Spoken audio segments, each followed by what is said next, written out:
si on consomme des protéines végétales, il faut en consommer beaucoup plus pour avoir le 1,2 g par kilo par jour. Honnêtement, c'est peut-être pas nécessaire d'avoir le 1,2 g par kilo par jour en passant.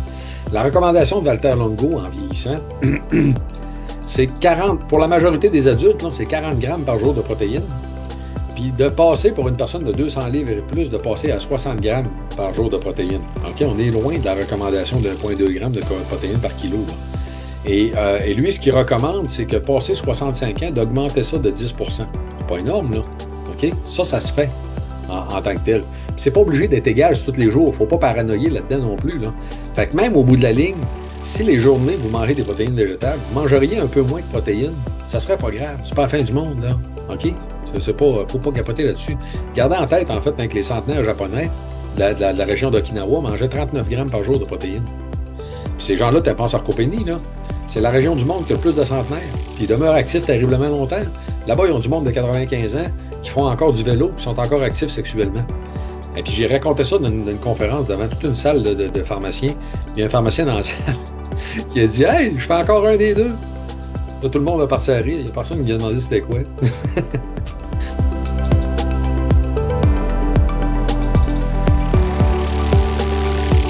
Bonsoir tout le monde, bienvenue au webinaire gratuit présenté par Avril et Vitali. Je suis bien sûr Éric Simard, c'est moi qui vous donne la conférence de ce soir parce que j'ai bien sûr l'honneur de vous présenter mon cinquième livre, qui est mon protocole longévité. Je vais vous expliquer en détail la structure du livre, je vais vous montrer certains éléments à l'intérieur, puis je vais aller jusqu'à vous donner quand même beaucoup de contenu au niveau des recommandations. C'est sûr que je peux pas me permettre de donner toutes les explications qui sont dans le livre. En fait, il y a vraiment énormément de contenu en fait comme livre. Mais ça va être, vous allez voir, ça va être extrêmement intéressant. Donc, merci tout le monde, en fait, d'être là avec moi. Quel grand moment, honnêtement. Vous savez, c'est beaucoup de travail de sortir un livre de référence dans le domaine scientifique. En fait, un livre qui a beaucoup de contenu. On parle d'environ 400 références scientifiques. Là, c'est vraiment un travail de moine, honnêtement. Et ça a été un travail extraordinaire de Trécarré. Je dois le souligner, j'en parle beaucoup, en fait, ces temps-ci, mais mon éditeur Trécarré a fait vraiment un travail incroyable, autant au niveau de la qualité, de toute la présentation, que la qualité, le raffinement du contenu, le texte, tout est... Honnêtement, je capote. Honnêtement, je capote littéralement. J'adore mon livre. C'est vraiment un petit bijou. Et là, je vais me permettre donc ce soir de vous donner en fait quelques détails sur le contenu du livre. Là, on va avoir beaucoup de plaisir ensemble. Avant tout, donc, il y a peut-être des gens parmi vous qui ne me connaissaient pas encore ou, bon, pas pleinement, peut-être pas autant que les autres, mais mon doctorat en biologie de l'Institut Armand Frappier, c'était du génie génétique à l'époque, de la structure-fonction des protéines. Je suis président de l'Association professionnelle pour la santé intégrative. J'ai été président du comité consultatif du Conseil national de recherche, le Bureau du Québec pendant plus de 10 ans. J'ai été un membre nommé de la Commission d'éthique en sciences et technologies du Conseil des ministres pendant 7 ans. Je suis un chercheur dans le domaine du vieillissement primaire, le vieillissement cellulaire, auteur de 5 livres, donc mon cinquième livre qui sort ce soir, et président, bien sûr, de Idon Technologies, qui commercialise des produits Vitoli et Base. Donc, le livre est en 3 sections, et là, pour ceux qui me connaissaient bien, vous allez reconnaître ici, en fait, la raison derrière. Vous savez, je suis un biologiste qui adore la biologie et toutes les fonctions de la vie. J'aime beaucoup comprendre le pourquoi avant de trouver des pistes de comment est-ce qu'on va l'appliquer. Et c'est toujours mon approche que je vais tenir aussi dans mes conférences, les formations que je vais donner. C'est d'essayer d'expliquer toujours le pourquoi. Donc, avant de donner des recommandations. Donc, ici, vous avez 3 sections. Vous allez comprendre. Une section dans laquelle on va en profondeur dans ce que la nature nous enseigne. Et là, qu'est-ce que j'entends par ce que la nature nous enseigne? Parce que la nature a trouvé des façons de maintenir la vie beaucoup plus longtemps, dans beaucoup de situations, chez beaucoup d'organismes vivants, donc des façons desquelles on peut s'inspirer, si vous voulez, pour développer des stratégies, les appliquer donc à l'être humain. Comment on fait ça? Ben, avant tout, il y a la biologie comparative, donc tous les animaux qui vivent plus longtemps. Je vais vous en parler ce soir. Je vais vous donner des détails un peu plus approfondis là-dessus. Vous allez voir, c'est vraiment extrêmement intéressant. Bien sûr, les populations centenaires avec les Blue Zones, mais là, il faut faire attention parce que les Blue Zones, c'est des gens qui sont tombés par chance sur une façon de vivre qui leur permet donc de vivre beaucoup plus longtemps que la normale. Ces gens-là n'ont pas cherché à optimiser ces habitudes de vie-là. Avec tout ce qu'on connaît aujourd'hui de la science, en fait, de la longévité, du vieillissement cellulaire, c'est possible d'avoir un regard très critique sur les habitudes de vie des centenaires, s'en inspirer, oui, mais d'un autre côté, chercher même à optimiser ce qu'ils font de façon à augmenter encore plus nos chances de longévité. Et ça, c'est mon domaine. En fait, c'est ce que je fais avec mon cinquième livre. Bien sûr, les processus du vieillissement cellulaire, on les connaît maintenant en détail. Il y a beaucoup d'éléments qu'on peut en tenir compte. Ça va de soi. Les gyrosuppresseurs, mon domaine d'expertise, dont les molécules qui ralentissent le vieillissement cellulaire. Et à quoi s'attendre? Dans ce que la nature nous enseigne, on va aussi être en mesure de déterminer qu'est-ce que ça pourrait donner finalement de ralentir le vieillissement, de faire attention, de mettre toutes les chances de notre côté pour la longévité en santé. On parle de quoi au juste comme retombée? Vous allez voir, c'est passionnant. Donc, la deuxième section, c'est les outils du protocole. Donc, je vais décrire qu'est-ce qu'on va utiliser finalement pour optimiser nos habitudes de vie. Et là-dedans, je vais aborder la personnalité, les habitudes de vie dans leur ensemble, les gyrosuppresseurs, le jeûne, la modulation des systèmes secondaires et la chronolongévité. Donc, vous allez voir, je ne serai pas en mesure d'aller en détail sur tous les éléments ce soir, mais je vais quand même vous donner des notions, des éléments de l'ensemble des facettes. Et la troisième section, en fait, c'est carrément le protocole. C'est des listes qui vous donnent des choses à considérer, autant d'un point de vue journalier, d'un point de vue hebdomadaire que d'un point de vue annuel. Hein? Donc, et dans cet exercice-là, de donner des recommandations pour penser à toutes les facettes, dans le fond, de vos habitudes de vie dans un contexte de longévité, je suis allé aussi jusqu'à les mettre en priorité. Donc, dans quatre niveaux, vous aider à établir des priorités parce que, honnêtement, j'ai horreur des gens qui vous donnent, mettons, 10 solutions pour une facette de santé donnée puis qui vous mettent tout ça sur le même pied d'égalité. C'est évident, quand on a une dizaine de solutions, qu'il y en a qui sont plus efficaces que les autres ou qu'il y en a qu'on devrait considérer en priorité. Donc, dans mes recommandations, je vais jusque-là. D'essayer de vous mettre des choses en priorité, en fait, pour orienter vos choix par rapport à ce que vous êtes rendu à améliorer dans vos habitudes de vie. Donc, si on commence par la section 1, ce que la nature nous enseigne, regardez bien, en fait, on va avoir beaucoup de plaisir ici. C'est quelque chose que je trouve vraiment complètement passionnant parce que, bon, je vous en ai déjà parlé à quelques reprises, mais il y a des animaux, tous les animaux que vous voyez là, en fait, là, qui sont affichés, sont tous des animaux qui ont des grosses particularités au niveau de leur longévité, en fait, par rapport à la taille qu'ils ont ou par rapport à d'autres types d'animaux comparables. Donc, on voit des chauves-souris, entre autres, on va en reparler tout à l'heure le râteau pneu. Donc, vous voyez à droite, là, il y a comme la deuxième rangée à droite. Vous avez complètement à droite, vous avez un drôle de rongeur qu'on dirait qu'il est mort tellement qu'il n'est pas beau, là. Ben, ça, c'est un râteau pneu. On va en reparler tout à l'heure. C'est probablement le mammifère le plus surprenant du point de vue de la longévité, à part, en fait, le requin du Groenland que vous voyez, en fait, à 1, 2, 3, 4, 5e ligne. Donc, vers la droite, encore là, vous voyez, c'est un requin qu'on voit dans la noirceur, mais c'est parce qu'il vit à quelque chose comme 200, 300 mètres de profondeur. Mais il va vivre 250, 350 ans environ. Je vais vous en reparler tout à l'heure. Bon, dans le livre, je vous parle aussi donc de l'oursin rouge que vous voyez dans la ligne complètement en bas. Il y a un oursin rouge qui, techniquement, il vieillit à peu près pas. Il vit extrêmement longtemps, puis c'est dû à l'efficacité, entre autres, de son système immunitaire. C'est extrêmement intéressant.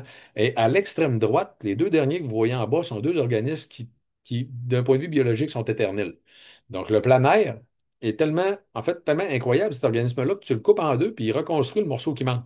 OK? Et complètement à droite, vous avez l'hydre, en fait, qui est un organisme vivant qui est capable de se reproduire à deux formes. Il fait du bourgeonnement, en fait, ou de la reproduction sexuée, mais techniquement, il est immortel. Donc, c'est vraiment surprenant. Vous comprenez, en fait, que quand on regarde ces organismes-là, on est en mesure, en fait, de trouver des nouvelles stratégies qu'on pourrait chercher, donc, à avoir des approches qui vont nous permettre d'obtenir les mêmes objectifs ou du moins de se rapprocher, en fait, de ce que les autres ont développé comme stratégie pour nous permettre à nous-mêmes, en fait, d'augmenter nos chances de longévité en santé. Première chose à vous rappeler, en fait, qui est important de considérer, l'oxydation n'a aucun rapport avec le vieillissement. Donc, oui, techniquement, si vous vivez trop d'oxydation, vous n'êtes pas capable de la combattre, comme par exemple les très, très grands sportifs, là, les gens qui font des Ironman à répétition pendant des années, ces gens-là dépassent la capacité du corps humain à combattre l'oxydation et ils vont vieillir plus vite que la normale. Donc, il y a comme une limite finalement à la capacité physique qu'on est capable d'endurer, en fait, comme humain. Les gens qui dépassent la limite vont vieillir plus rapidement. Et quand on regarde l'ensemble du monde vivant, là, on n'a pas de corrélation, zéro une barre, aucune. Ça a été publié en 2017, hein, c'est quand même relativement récent, entre justement les niveaux d'oxydation systémique qu'on observe chez les animaux, les niveaux d'oxydation des lipides, des protéines, etc., puis la longévité. Donc, les organismes que vous voyez à l'écran sont des organismes justement qui vivent très longtemps, il y en a certains qui étaient dans le tableau que vous avez vu tout à l'heure. Donc, avec certains lézards qui vont vivre 150, 200 ans, les tortues, la même chose, la grande baleine boréale qui va vivre plus de 200 ans, des bivalves. Le bivalve en question, ici, qui vit plus de 500 ans, on en a ici au Québec. En fait, le chercheur avec qui on travaille à l'Université de Rimouski maintenant a justement une colonie de ces bivalves-là qui sont capables de vivre plus de 500 ans. Il va publier bientôt des résultats bon, je suis déjà au courant, en fait, là, je ne vous dirai pas qu'est-ce qu'il y a là comme conclusion, mais la conclusion en question sur un gros impact qui explique leur longévité est dans mon livre en tant que tel. Donc, vous allez le lire. Je ne dis pas exactement que c'est ça, mais une fois que sa publication sera sortie, je vous expliquerai qu'est-ce qu'il y en est. Euh, Vous avez en bas des récifs de coraux qui sont des organismes vivants aussi, hein, qui peuvent vivre plus de 400 ans. Et au milieu, vous avez une méduse qui n'a pas d'âge en tant que telle, qui est une méduse de la mer des Caraïbes, qui est capable de rajeunir pour revenir à la période de reproduction. Fait que, ici, je veux juste souligner un élément, là. Le vieillissement n'a pas de raison d'être d'un point de vue biologique. Il n'y a aucune explication de raison d'être. OK? Il y a des causes, pas de raison d'être. Hein? Donc, techniquement, d'un point de vue biologique, on pourra créer des organismes comme la méduse en question qui est capable de rajeunir, en fait, puis techniquement, elle va finir par être immortelle. On ne peut pas mettre un âge là-dessus. En fait, ça vieillit, ça rajeunit, tu sais, c'est intéressant. Dieu merci, ce serait le fun qu'on soit capable de faire la même chose. C'est pas encore le cas. Donc, si on continue, la meilleure des corrélations qu'on a actuellement avec la longévité dans tout le monde vivant, en fait, chez les mammifères avant tout, c'est le poids, en fait, des individus. Et quand on le regarde, ici, ce que vous avez, là, c'est une droite. Hein. Si on trace la droite du poids, donc des animaux, en fonction de la longévité, ce qu'on obtient, c'est ce qu'on appelle le coefficient de longévité. OK? Et tous les organismes qui sont dans la droite sont dans la normale, c'est correct. Tous les organismes qui ont un coefficient de longévité de plus de 2 et plus, en fait, on va considérer qu'ils vivent significativement plus longtemps que la normale. L'humain est à 4,5 environ. Donc, l'humain vit significativement plus longtemps que les autres mammifères de la même taille. Ici, on a tout le groupe des chauves-souris qui est en vert, qui est vraiment épatant parce que là-dedans, on en a qui vivent 10 fois plus longtemps que les autres organismes de même taille. Et on a le râteau-pnu qui est là, que je vais vous reparler tantôt, en fait, qui est sûrement l'individu le plus surprenant, en fait, à travers les rongeurs. Donc, il est rouge. Hein. Les verts, c'est des chauves-souris, c'est pas du même groupe, de la même famille. Tandis que les rouges, c'est des rongeurs, en fait. Hein. Donc, c'est un rongeur, c'est le seul de sa lignée encore en vie aujourd'hui, en fait, dernier représentant, en fait, de sa lignée évolutive au niveau du râteau-pnu qui vit, entre autres, hein, c'est un organisme social qui va vivre en colonie où en fait, tous les individus vont subvenir aux besoins, en fait, d'une reine, un peu comme chez l'abeille ou chez la fourmi reproductrice, qui, elle, va vivre encore plus longtemps que tout le reste des individus. C'est surprenant. Qui va avoir son mâle reproducteur, en fait. Donc, on a un couple dans la colonie qui, lui, peut changer éventuellement, mais on aura un couple qui va se reproduire. Et ces individus-là, en fait, les râteaux-pnus, là, qui ont vraiment une drôle d'allure, vont vivre environ 10 fois plus longtemps que les autres animaux du même genre. Mais, vous allez voir tout à l'heure, je vais vous en reparler, ils vieilliront pas pendant à peu près 90% de leur existence. Donc, avant tout à l'heure, je vous ai parlé de l'hydre. Ce qu'il y a d'intéressant à revenir sur l'hydre, je vous ai dit que ça a deux types c'est vivant, ce truc-là, OK? Ça ressemble à une plante, mais c'est un organisme vivant. C'est aquatique. Techniquement, c'est immortel. C'est capable de se reproduire par bourgeonnement ou par reproduction sexuée. Et une des raisons qui fait que cet organisme-là est immortel, c'est le gène FOXO, en fait, chez l'hydre. Et comme par hasard, chez l'humain, on a justement aussi plusieurs gènes FOXO, en fait, qui sont responsables, entre autres, d'un paquet de mécanismes au niveau de la réparation cellulaire, mais au niveau aussi des mécanismes du développement. C'est un espèce de grand chef d'orchestre, si vous voulez. C'est compliqué de vous expliquer exactement tout ce que ça fait. Mais il y a une variante, en fait, du gène FOXO qui est surreprésentée, FOXO3A, en fait, est surreprésentée chez les centenaires. Il augmentera environ de 10 fois vos chances de devenir centenaire, les gens qui sont porteurs de ce gène-là. Mais c'est extrêmement de la mutation en question. Mais c'est très rare dans la population. Faut se rappeler avant tout que la génétique a très peu d'impact On a longtemps considéré que la génétique aurait de 15 à 25 d'impact sur la longévité humaine. Le 75 à 85 qui reste, c'est nos habitudes de vie. Mais on se rend compte maintenant, par des études plus récentes, entre autres une qui est sortie cette année, que c'est peut-être 10 à 15 tout simplement. On se rend peut-être même pas à 25 en fait, sur l'influence de la génétique. Donc, c'est de dire finalement que la génétique a très peu d'impact. Et ce qui fait, dans le fond, que les gens, les facteurs de risque vont s'exprimer ou non, c'est les habitudes de vie. C'est ça qu'il faut en comprendre. On est tous porteurs de certains types de facteurs de risque pour certains types de maladies. Ce qui fait qu'ils vont s'exprimer ou non, c'est nos habitudes de vie. Donc, si je continue, ça ne marche pas. Ah ah, OK. Donc, la rate au venu dont je vous parlais tout à l'heure, en fait, que moi j'appelle affectueusement ma saucisse vapeur à cause de son apparence très chic. Donc, c'est pratiquement, c'est presque aveugle, hein, ça vit dans des terriers de jusqu'à 7 8 pieds de profondeur qui sont relativement froids et dans lesquels il va y avoir peu d'oxygène. Il est très, très résistant, en fait, à l'anaérobie, en fait, à des niveaux même où la majorité des organismes vivants perdraient connaissance. Lui, il est encore capable de se déplacer puis de bouger. Euh, il va vivre jusqu'à 10 fois plus longtemps. Il ne vieillira pas pratiquement pendant 90% de son existence. Donc, remarquez bien ce que je vous dis là. C'est comme si un humain ne vieillissait pas, changeait pas d'apparence puis de capacité de l'âge de 30 ans à aller jusqu'à 90 ans environ, et que tout d'un coup, à 90 ans, pour une raison qui nous échappe encore, en fait, il vieillirait d'une façon accélérée puis il mourra à 100 ans. Donc, cet organisme-là, c'est ça qu'il fait. Et ce qui est le plus surprenant, c'est qu'il n'y a pas de dégénérescence nerveuse, il n'y a pratiquement pas de cancer, pas de diabète de type 2. Il ne développe pas les maladies associées au vieillissement. Il est résistant à vraiment énormément de choses. Puis quand je dis qu'il ne développe pas de cancer, non, on n'est même pas capable d'en provoquer un volontairement. Un cancer chez ces individus, chez cet organisme-là. Quand on lui donne, en fait, des substances pro-cancéreuses, parce qu'on en connaît une panoplie maintenant, hein, puis il y en a dans plein d'affaires qu'on se met sur la peau en plus. euh, Quand on le met en contact avec des substances pro-cancéreuses, il apparaît un mécanisme de défense, en fait, qui va gagner à tous les coups.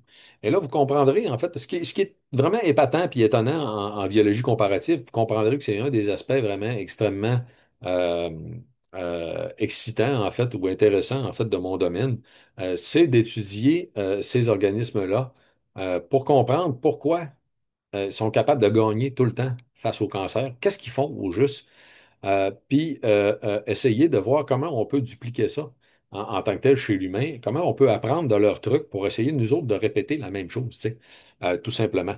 Donc ici, vous voyez quatre différentes stratégies, en fait, qui les amènent à être beaucoup plus résistants au niveau du cancer. Bon, il y a la stabilité de l'épigénome, là, due à un meilleur mécanisme de réparation. Puis en fait, la branche 4 que vous voyez de la stabilité de l'épigénome, il vient juste de sortir en octobre 2025, comme là, c'est la semaine dernière, je pense. Une étude qui a expliqué pourquoi leur génome est beaucoup plus stable. C'est que, puis bon, ça serait compliqué de vous expliquer, là, mais on a comme on a quand même essayé de vous expliquer un truc.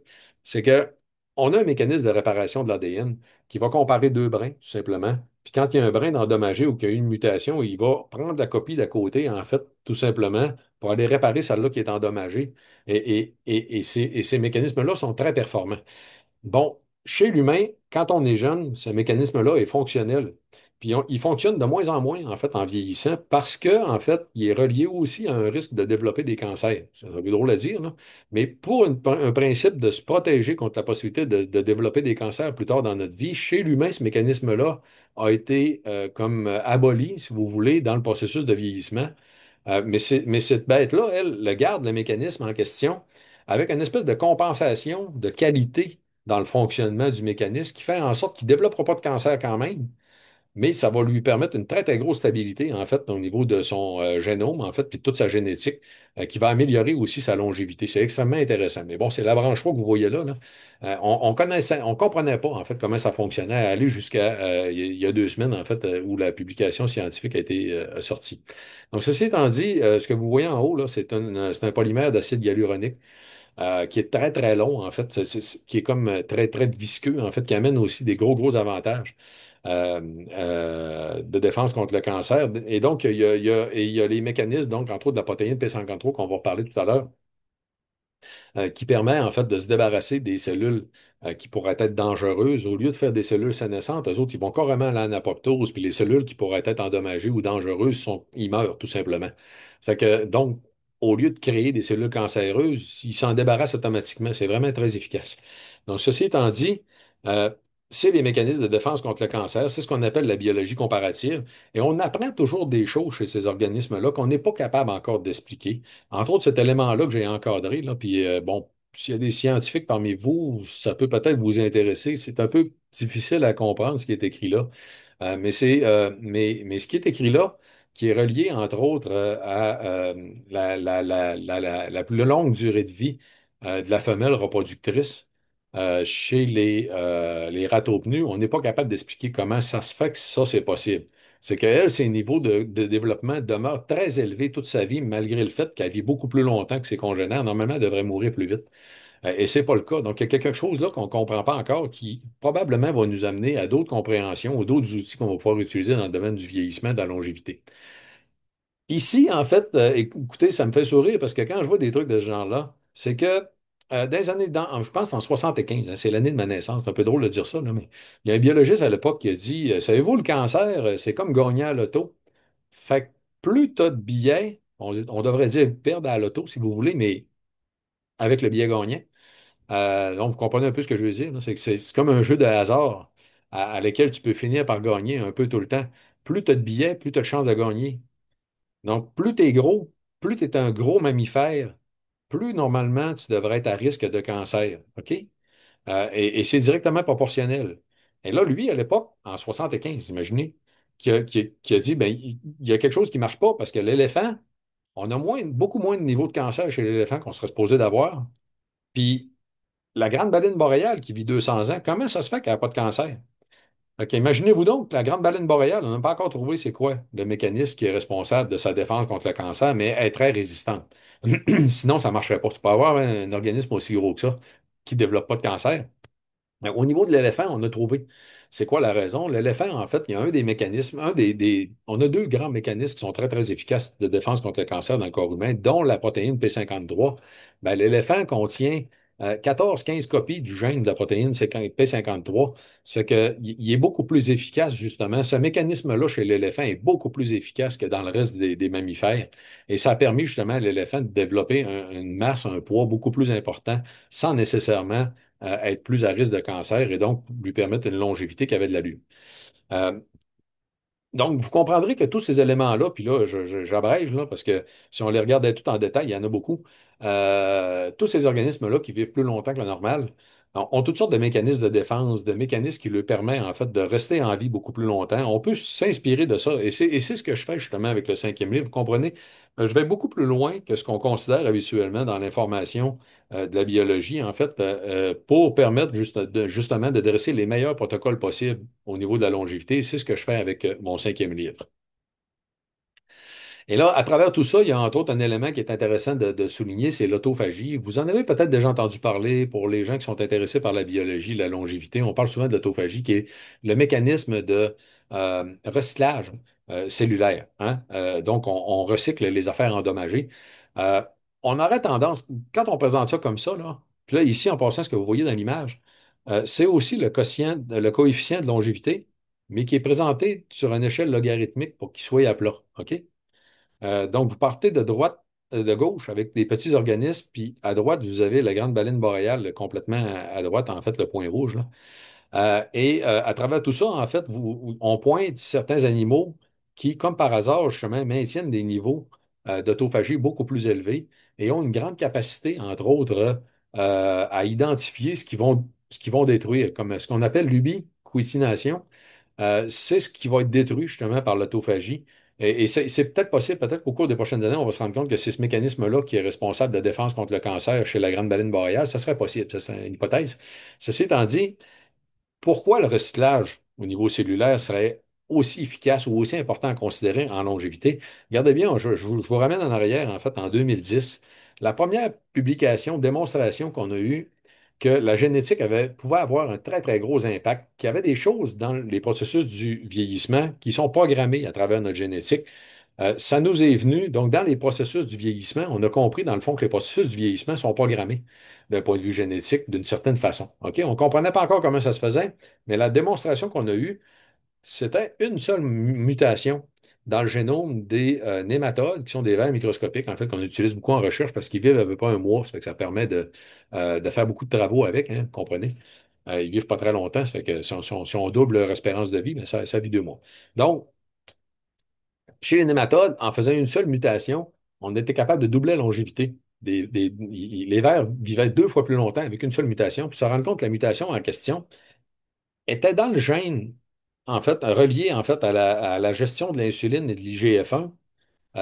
Bon, j'en parle beaucoup dans le livre, vous allez comprendre qu'est-ce que c'est l'insuline Growth Factor 1, là, qui provoque la stimulation de l'autophagie, un peu comme si on était en jeûne. OK? C'est comme si lui pensait qu'il était tout le temps en jeûne, finalement, mais la stimulation de l'autophagie a un impact tellement important sur le maintien en bonne santé de ses cellules que ça a doublé sa longévité. Comprenez? Donc, juste, il y a dans ça quelque chose d'extrêmement intéressant, c'est de comprendre, on a deux grandes façons en passant de stimuler trois. L'autophagie, vous avez des suppléments qui vont le faire, comme Vitali Bien Vieillir fait ça. Vous avez le jeûne qui va le faire, puis vous avez l'activité physique. Donc, vous comprenez en fait que d'aller stimuler les mécanismes qui stimulent l'autophagie, ça peut avoir vraiment un gros, gros impact sur la santé de vos cellules, puis le maintien en vie beaucoup plus longtemps, exactement comme ça a été démontré chez le nématode. Ah, ben, c'est en 2011. Je vous dis en 2010, là, mais bon, les travaux en 2010, ça a été publié en 2011. Donc, ceci étant dit, je pourrais passer la soirée à vous parler juste de biologie comparative. C'est vraiment extrêmement intéressant. Vous avez ici, à gauche en haut, en fait, là, des organismes qui sont pratiquement immortels. C'est pour ça qu'on parle de durée de vie là, qui pourrait être en milliers d'années, finalement, là. Mais bon, il y a beaucoup d'organismes, il y a beaucoup de choses qui sont considérées. Juste tout simplement vous rappeler qu'à travers ça, dans ce qui est le plus pertinent et le plus intéressant à l'heure actuelle, je vous le garantis, une des choses qu'on va beaucoup parler au cours des prochaines années, c'est la méthionine et les impacts, tous les mécanismes qui entourent la méthionine en tant que telle. Et j'ai même appris cette semaine, en passant complètement par hasard, parce que sur mon, bon, j'ai comme 28 000, 29 000 connexions, je pense, sur LinkedIn. Un médecin de l'Europe, en fait, en oncologie cette semaine, m'a carrément dit qu'il utilise la restriction en méthionine dans certains cancers résistants pour les amener à être vulnérables finalement au 5-FU, en fait, qui est un agent chimiothérapeutique qui est utilisé depuis très longtemps quand même, là. Puis gagner certains cancers, en fait, qui seraient résistants à ce médicament-là en faisant de la restriction de méthionine. Donc, ça serait long à vous expliquer pourquoi que ça fonctionne, mais c'est extrêmement intéressant, mais ça prend vraiment une restriction drastique. Ceci étant dit, ce qu'on observe actuellement chez les mammifères qui vivent plus longtemps, c'est que ces organismes-là ont tous un métabolisme particulier de la méthionine. Puis vous allez voir pourquoi je vous en parle. Je vais en reparler justement tantôt. Ça fait partie des outils du protocole. Donc, la restriction en méthionine a un impact très positif sur la longévité par la production d'une hépatokine qu'on appelle la FGF21. Hépatokine, c'est une hormone produite par le foie qui régule en fait tout le métabolisme. OK? Donc, c'est un gros, gros impact sur le métabolisme, en fait, de faire de la restriction en méthionine. La méthionine étant un acide aminé essentiel, donc je suis en train de penser que je ne vous l'ai pas dit, là.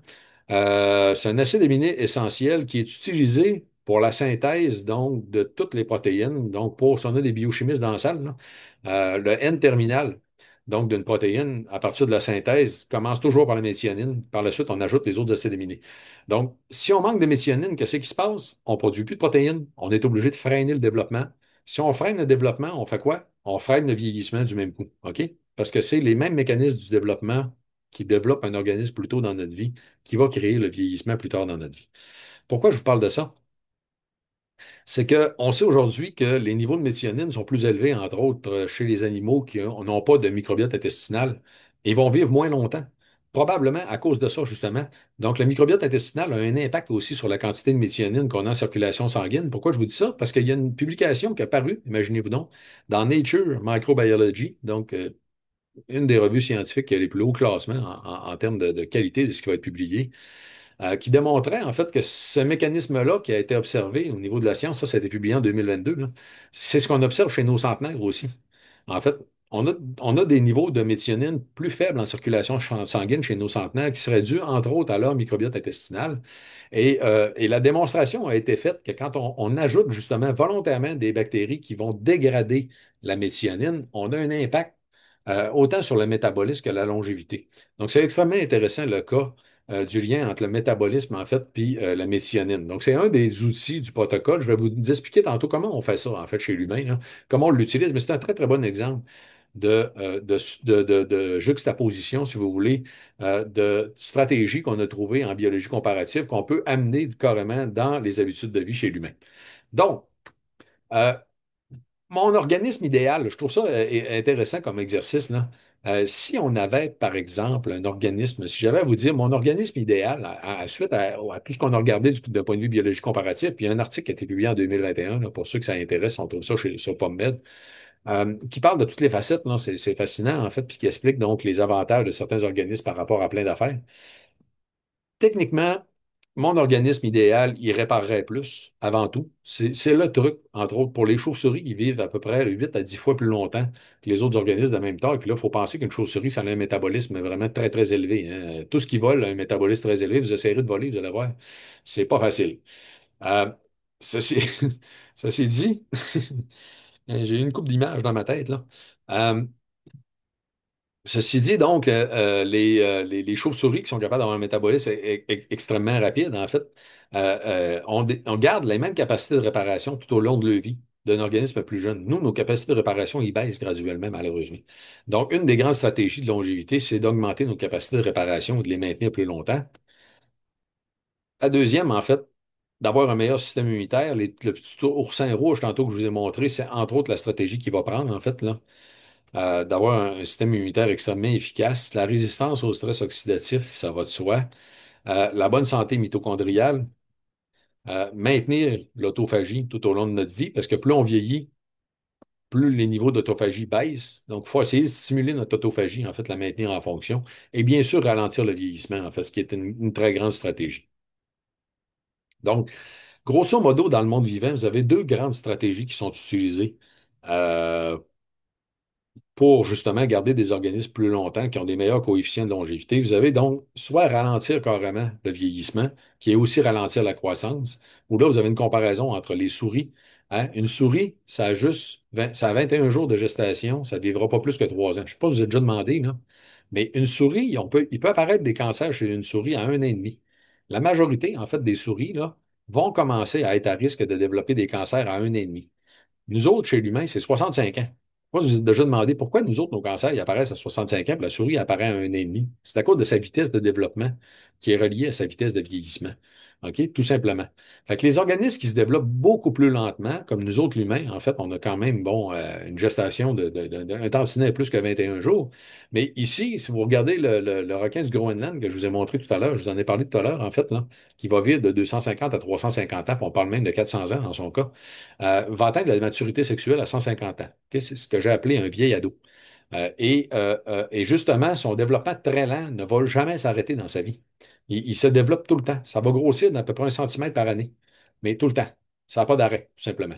Donc, c'est un organisme aquatique, lui, peut se le permettre. Nous, vous comprenez que ça ne marcherait pas. Chez l'humain, si on avait un développement qui ne s'arrêtait pas, on finirait par mourir d'une crise cardiaque parce qu'on ne serait pas capable de pomper dans un organisme aussi gros que ça. C'est aussi simple que ça. D'un autre côté, l'autre système, en fait, qui est beaucoup utilisé, là, si on regroupe les systèmes à travers les grandes stratégies, c'est des meilleures maintenances et réparations. C'est ce qu'on a, en fait, chez le ratoureux ou encore chez les chauves-souris. Donc, c'est les deux grandes stratégies qu'il faut prendre chez l'humain aussi pour essayer d'augmenter nos chances de longévité en santé. Maintenant, à travers ça, donc, dans la section 1, ce que la nature nous enseigne, là, je vous ai parlé beaucoup de biologie comparative, on a aussi, bien sûr, les populations centenaires, le vieillissement cellulaire et les gérosuppresseurs.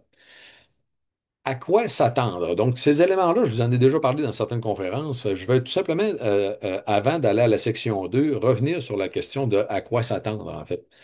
En fait, ici, vous avez un article qui a été publié en 2014 qui est Kennedy et Penny Parker, que j'aime beaucoup, en fait, qui est intéressant parce qu'il n'avait pas réalisé que ce qu'il expliquait, on l'observait déjà chez l'humain. Donc, gardez bien ça, là. C'est le triangle bleu que vous avez, c'est la période de temps pendant laquelle on va être affecté des maladies associées au vieillissement. OK? Donc, on va vivre pendant la longueur, tout simplement, qui est bleue. Puis pendant une certaine période de temps, on ne sera pas capable de profiter pleinement de la vie parce que justement, on va avoir des maladies associées au vieillissement qui vont nous empêcher d'en profiter pleinement. Donc, ce que l'on fait beaucoup à l'heure actuelle, avec l'approche pharmaceutique actuelle, c'est de nous maintenir en vie, mais malades plus longtemps, malheureusement. Donc, ça ressemble au tracé rouge que vous avez là, hein. Si on y va pour la prévention, qu'on fait attention à nos habitudes de vie, puis qu'on a, bon, donc une bonne santé, on va être capable de vivre aussi longtemps, puis réduire la période de temps pendant laquelle on va être malade. Mais ce que la biologie nous a montré, puisqu'on a appris justement des organismes vivant plus longtemps, c'est qu'on est capable de vivre plus longtemps, puis de raccourcir énormément cette période de temps-là. Et ça a été observé chez l'humain. En fait, tous les humains qui vivent beaucoup plus longtemps, tous les centenaires, entre autres, vont être malades beaucoup moins longtemps que la moyenne nord-américaine. Et donc, ici, en fait, on peut carrément évaluer, là, c'est relativement facile, qu'il y a 30 ans de qualité en jeu. 30 ans de qualité, en fait, à profiter de la vie plus longtemps. Elle là, en fait, la valeur, ce que vous pouvez aller chercher en mettant des efforts, en fait, puis en appliquant le protocole, c'est ça. Donc, grosso modo, si je vous trace un portrait, là, pour vous simplifier la chose, ça, c'est l'approche pharmaceutique conventionnelle. On va traiter des symptômes. Vous allez vivre plus longtemps, mais vous allez être malade aussi plus longtemps, malheureusement. Si on y va pour les saines habitudes de vie, la prévention, vous allez vivre plus longtemps, vous allez être malade moins longtemps, c'est déjà très bien. Si on y va justement pour les saines habitudes de vie optimisées, plus les gyrosuppresseurs, ce qu'on propose en fait dans le protocole, vous allez augmenter vos chances. Vous n'allez peut-être pas tous réussir à être centenaire, mais vous allez augmenter vos chances de l'être. Puis tous ceux et celles qui vont réussir à l'être vont gagner pratiquement 30 ans de qualité de vie, tout simplement. C'est énorme l'impact. Donc, ceci dit, je vais attirer votre attention sur une chose. Avant de considérer, puis là, mon protocole en parle de ça aussi, c'est qu'avant de considérer d'optimiser les habitudes de vie, il faut avant tout considérer d'être en bonne santé. OK? Il ne faut pas sauter des étapes. Et je vais y revenir, vous allez voir tout à l'heure, je vais vous en reparler. Donc, si on regarde maintenant les outils du protocole, en fait, la section 2, on n'aura pas le temps de toutes les passer ensemble, mais ce soir, ce que je vais faire cependant, c'est que je vais vous parler d'un des aspects que j'ai moins parlé en conférence grand public. Genre, on le fait à l'intérieur des retraites, mais on en parle moins lors des conférences grand public, c'est la personnalité, qui est très certainement, en passant, un des éléments les plus importants au niveau de la longévité humaine. Parce que ce qui dépend de la longévité, de la personnalité aussi, c'est notre capacité à mettre en application toutes les autres recommandations des scènes d'habitude de vie, mais aussi toute la qualité de la vie sociale, qui est probablement le plus gros impact, hein. Vous savez, les facteurs reliés au vieillissement, je les ai regroupés dans 4 facteurs. L'alimentation, l'activité physique, la saine gestion du stress, de l'anxiété, dans laquelle j'inclus la qualité du sommeil et la qualité de la vie sociale. Et, et si on essaie de mesurer, en fait, des impacts sur la longévité de ces 4 facteurs-là, c'est la vie sociale qui aurait le plus gros impact, le plus d'années gagnées. On parle de 15 années de notre longévité humaine qui seraient expliquées par la qualité de la vie sociale. Et donc, une personne vivant seule aurait 15 ans de moins d'espérance de vie qu'une personne qui a un grand cercle d'amis. C'est vraiment énorme l'impact. Donc, ceci étant dit, comment on fait? Qu'est-ce que c'est que la personnalité en question? Puis comment on fait en fait pour la développer? Je vais vous donner des trucs ce soir. Regardez bien ça. Donc, les centenaires, il faut comprendre que peu importe la culture, ils ont tous le même genre de personnalité. Donc, forcément, vous serez d'accord avec moi que si on observe ça au Japon, en Suède, aux États-Unis, en Europe, c'est forcément parce que ces gens-là, cette personnalité-là, ce type de personnalité-là, a un gros rôle à jouer dans notre capacité à devenir centenaire. Donc, les centenaires sont consciencieux, agréables, efficaces, faciles à vivre. Ils ont une attitude positive de vie. Et quand je parle d'attitude positive, là, c'est inébranlable. C'est quelque chose qu'ils jamais vont remettre en question. C'est des gens qui sont éternellement positifs, tout simplement. Et ils sont ricaneurs, ils ont un bon sens de l'humour, en fait. Puis là, ici, il y a vraiment une excellente nouvelle en passant. Les chialeux vivent moins longtemps. OK? Si je continue, ils ont une grande capacité à exprimer les émotions librement sans les refouler. Puis ça, je vais en parler aussi tout à l'heure parce que c'est un élément très, très important aussi à considérer. Et il y a un lien, bien sûr, entre la personnalité et la qualité de la vie sociale parce que ces gens-là qui sont plus agréables vont avoir une plus grande facilité à développer une vie sociale de qualité, chose qu'on ne peut pas avoir. Ils ne sont pas tendaires à chialer sur tout ce qui existe sur la Terre. Ben, ça ne fera pas de nous autres quelqu'un de très, très intéressant et agréable à avoir comme ami. Comprenez la chose, hein? Donc, ces gens-là sont vraiment des gens qu'on aime s'entourer d'eux. Maintenant, comment on fait pour changer des traits de personnalité, pour améliorer ces aspects-là? Honnêtement, changer un trait de personnalité est très certainement la chose la plus difficile à accomplir pour un être humain. Donc, pour tous ceux et celles là, qui êtes contents justement d'être capables de battre des records d'un point de vue capacité physique, là, honnêtement, je suis fortement convaincu que c'est de changer un trait de personnalité qui est encore plus difficile à accomplir. Et pourtant, vous connaissez des gens qui l'ont déjà fait dans certaines situations. Parce que ça prend, pour réussir à le faire, il faut être vraiment convaincu qu'on en a besoin. Donc, vous avez ici 3 éléments importants à avoir pour permettre d'être capable de changer un trait de personnalité.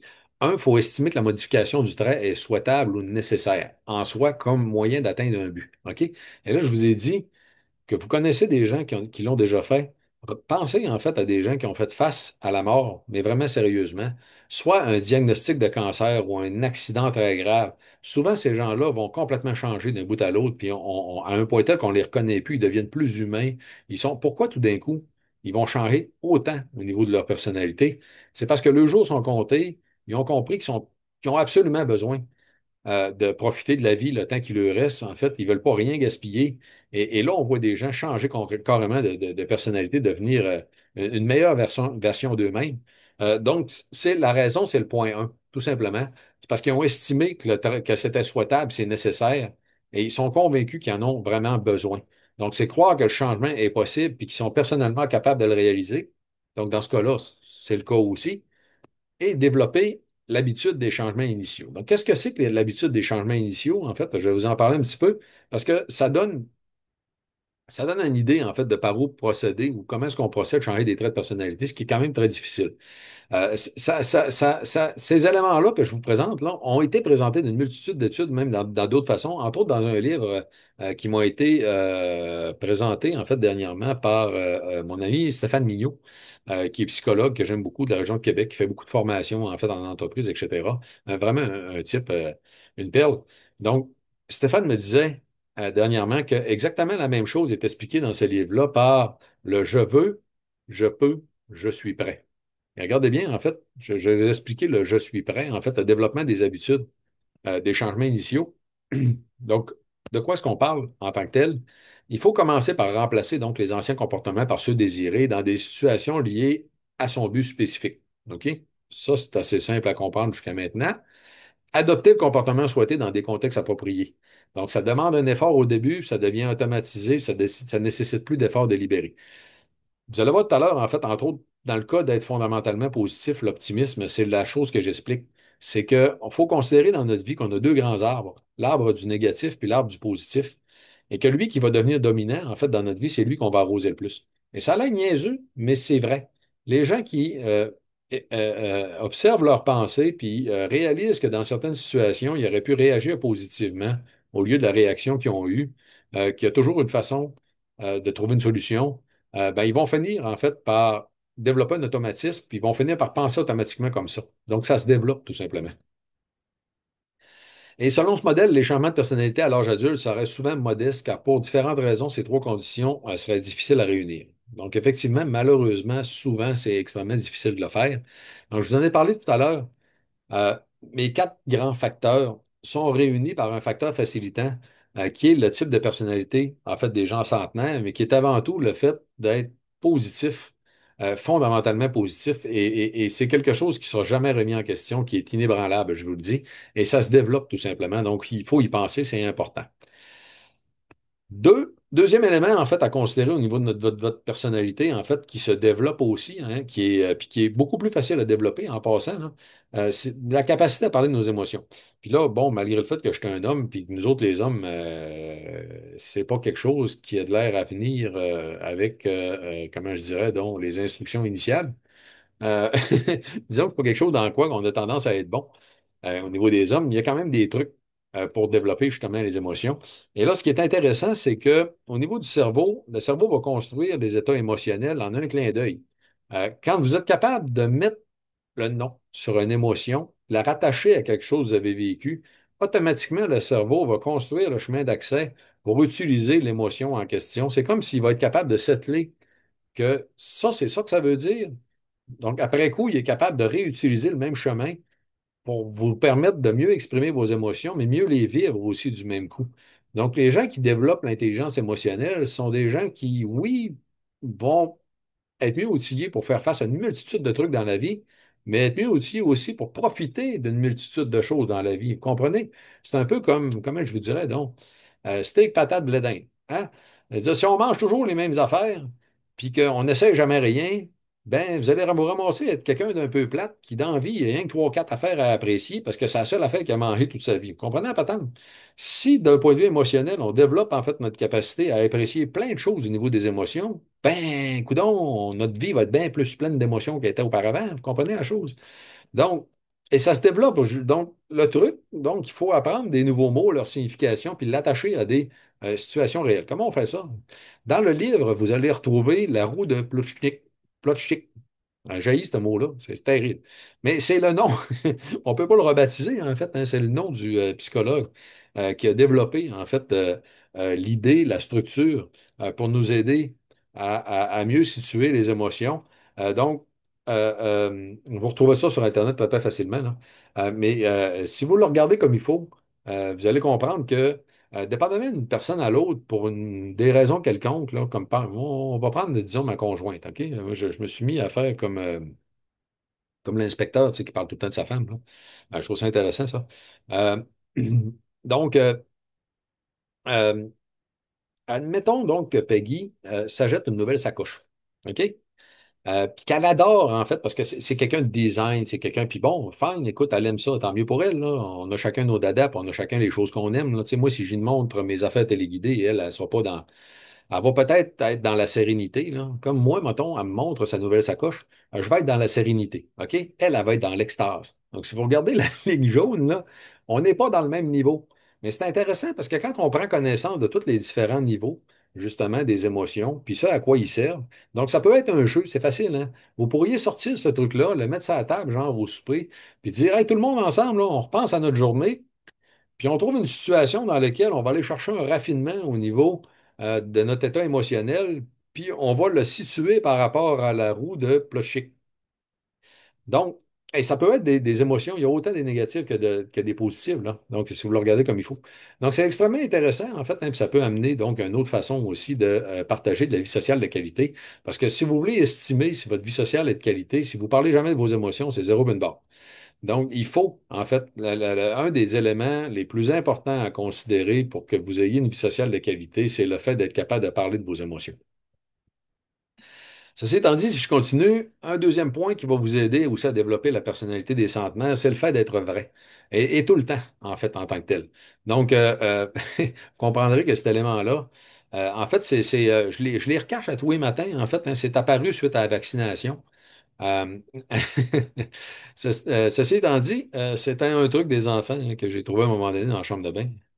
Euh, donc, c'est quoi être vrai, hein? Puis les gens le sentent hein, quand on est vrai. Ils sentent le monde qui sont pas vrais. On sent aussi les gens qui sont vrais. Donc, c'est avant tout se respecter. Pour se respecter, il faut se connaître, il faut connaître nos valeurs, il faut se questionner. Faut marcher dans la direction où ce que vous voulez aller. Et ça, c'est pas toujours évident, hein. Des fois, on se rend compte, puis bon, le mieux, souvent, c'est nos amis qui vont nous le dire. Ils vont dire, ouais, mais attends un peu, là, tu me disais que blabla, mais pourtant, tu fais X, Y, Z. Il faut que les babines, il faut que les bottines suivent les babines, comme on dit en québécois, hein. Toujours dire la vérité, et là, je vous cite une citation que j'adore, en fait, de John Lennon. Dire la vérité ne vous apportera pas nécessairement beaucoup d'amis, mais toujours ceux qui vous conviennent. Et moi, je considère en fait que un des plus beaux traits de personnalité des gens respectables, c'est le fait d'être vrai avant tout. Et c'est souvent un trait qu'on va observer aussi au niveau des centenaires. Rechercher son ikigai, c'est peut-être quelque chose que vous avez déjà entendu parler, en fait, mais l'ikigai, et puis bon, ici, petite parenthèse, vous m'avez peut-être déjà entendu dire ça, en fait, en conférence, mais je trouve tout le temps ça amusant de le rappeler. Vous savez, comme scientifique, on lit plein d'affaires dans les articles scientifiques où des fois, on se dit, mais mon Dieu Seigneur, de que c'est? Et entre autres, donner un exemple, à un moment donné, dans une étude épidémiologique, ils ont souligné le fait que les gens qui plantent des fleurs vivent plus longtemps. Là, j'ai fait, j'ai fait OK, c'est mignon, c'est le fun, OK, on est peut-être dans quelque chose qui est romantique, mais le monde qui plante des fleurs vit plus longtemps. En fait, pourquoi? Mais pourtant, c'est des grandes études épidémiologiques. C'est vrai ce que je vous dis là. C'est juste parce que ces gens-là qui entretiennent des parterres sont actifs un peu tout le temps et ils ont des activités qui les font sortir dehors, qui les font, tu sais, jardiner. Donc, ce que ça soulignait tout simplement, c'est que c'est tellement important d'être actif un peu tout le temps que le monde qui a une raison de le faire vit plus longtemps. C'est capoté, hein? Ben, à un moment donné, d'un article scientifique, je suis tombé sur le fait que les Japonais, dans leur culture, considèrent qu'un jour dans leur vie, leur raison d'être sur la Terre va leur être dévoilée. Yish! Hey, pour un scientifique, là, ça, c'était poussé fort pas mal. Fait que là, jusqu'à ce que je comprenne ce qu'il voulait dire dans l'article, parce que moi, dans ma tête, je voyais les nuages s'écarter, en fait, avec les rayons du soleil, en fait, puis c'était marqué, tu vas être dentiste, tu sais. Ça n'a rien à voir, c'est pas ça pantoute. En fait, ce que c'est au juste, c'est ce que vous allez voir là, en fait, là. C'est le fait que les Japonais considèrent qu'à travers leur développement personnel, puis honnêtement, c'est vraiment magnifique. C'est une des choses que je trouve les plus belles, en fait, de la culture japonaise. Il y a plein d'affaires, mais ça, c'est vraiment génial. C'est qu'à travers leur développement personnel, ils vont finir par être capables d'aligner ce qu'ils aiment faire avec ce dont le monde a besoin, ce pourquoi ils sont payés, puis ce pourquoi ils sont doués. Donc, techniquement, ça va rallier la mission, la vocation, la profession et la passion, dans ce que les autres appellent l'ikigai. Nous autres, en québécois, on te résume ça de façon assez simpliste en disant, il est sur son X. Comprenez? Ben, honnêtement, moi, je vous dirais qu'aujourd'hui, je considère dans mon cas que je suis sur mon X. Ce que je suis en train de faire là, c'est exactement ce que j'aime. Je pense que je suis bon à le faire, je suis payé pour le faire, puis je pense que la société en a besoin. OK? Comprenez? Donc, c'est extrêmement intéressant aussi comme concept dans le développement de la personnalité, dans notre développement personnel, de considérer, donc de rechercher notre ikigai. Ceci étant dit, il faut considérer aussi dans le vieillissement que c'est un voyage extraordinaire qui nous est offert. Et ici, David Bowie, en fait, l'a pensé, une de mes pensées préférées que je trouve vraiment fantastique.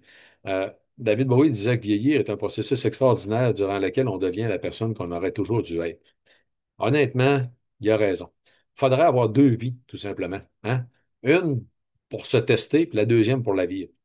Et bon, on n'a rien qu'une, donc c'est l'aboutissement, tout simplement.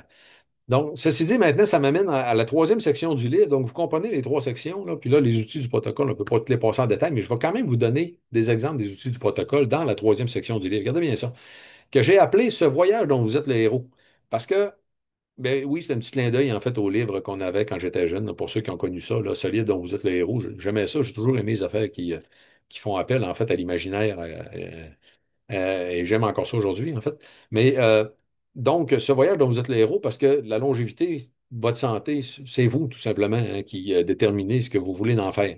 Maintenant, les quatre niveaux. Pourquoi je vous parle de quatre niveaux? En fait, c'est parce que je vous l'ai dit tout à l'heure, j'ai horreur des gens qui mettent tout sur le même pied d'égalité. Ce que je me suis dit, regardez, c'est sûrement pas ça que je vais faire. On va mettre ça en priorité. Regardez bien ça, mes priorités. La personnalité. Je viens d'en parler de personnalité. S'il y a des éléments là-dedans que vous jugez que dans votre cas, c'est vraiment à développer, c'est la première affaire à vous attarder. Parce que toutes les études ont montré que les gens qui développent une personnalité typique des gens centenaires vont automatiquement avoir une grande facilité à améliorer l'ensemble de toutes les habitudes de vie. Donc, c'est comme un package tout équipé, en fait, si vous voulez. Donc, vous êtes capable de développer la personnalité typique des centenaires, vous allez avoir une grande facilité à avoir tout le reste. C'est comme vraiment acheter un char tout équipé. Donc, ceci dit, le premier niveau, c'est bien sûr donc la personnalité. Dans le deuxième niveau, avant tout, l'excellente santé métabolique. Puis je le souligne, c'est important. Il n'y a personne, aucunement, qui est capable de bien vieillir sans une bonne santé métabolique. Et j'insiste parce que on a énormément de gens dans la population qui ont une mauvaise santé métabolique et c'est très, très, très facile d'être sur une pente descendante au niveau de la santé métabolique. À un point tel que je vous dirais que c'est pas dur. Si on s'en soucie pas, qu'on s'en occupe pas, vous n'êtes pas en bonne santé métabolique. C'est aussi simple que ça. Comment on le sait? C'est pas trop facile. Mais si vous êtes en surpoids, que vous avez tendance à développer de la résistance à l'insuline, votre glycémie à jeun a monté, vous êtes en mauvaise santé métabolique automatiquement. OK? Ça, c'est assez simple. Comment savoir que vous ne l'êtes pas, que vous êtes en bonne santé métabolique si vous n'avez pas ce que je viens de vous dire là? Ben, si vous êtes capable de vous entraîner à jeun, sans avoir rien mangé, vous entraînez très fortement. Là, on va courir 3 kilomètres, on n'a rien mangé, puis on court vraiment à la limite de ce que vous êtes capable d'accomplir, là. Puis vous n'avez pas d'étourdissement, rien, ça veut dire probablement que vous avez une bonne santé métabolique. Vous êtes capable de faire ça. Techniquement, tous les humains, sans aucune exception, devraient être capables de faire ça. OK? Comprenez bien ce que je viens de vous dire là? On a évolué pour ça.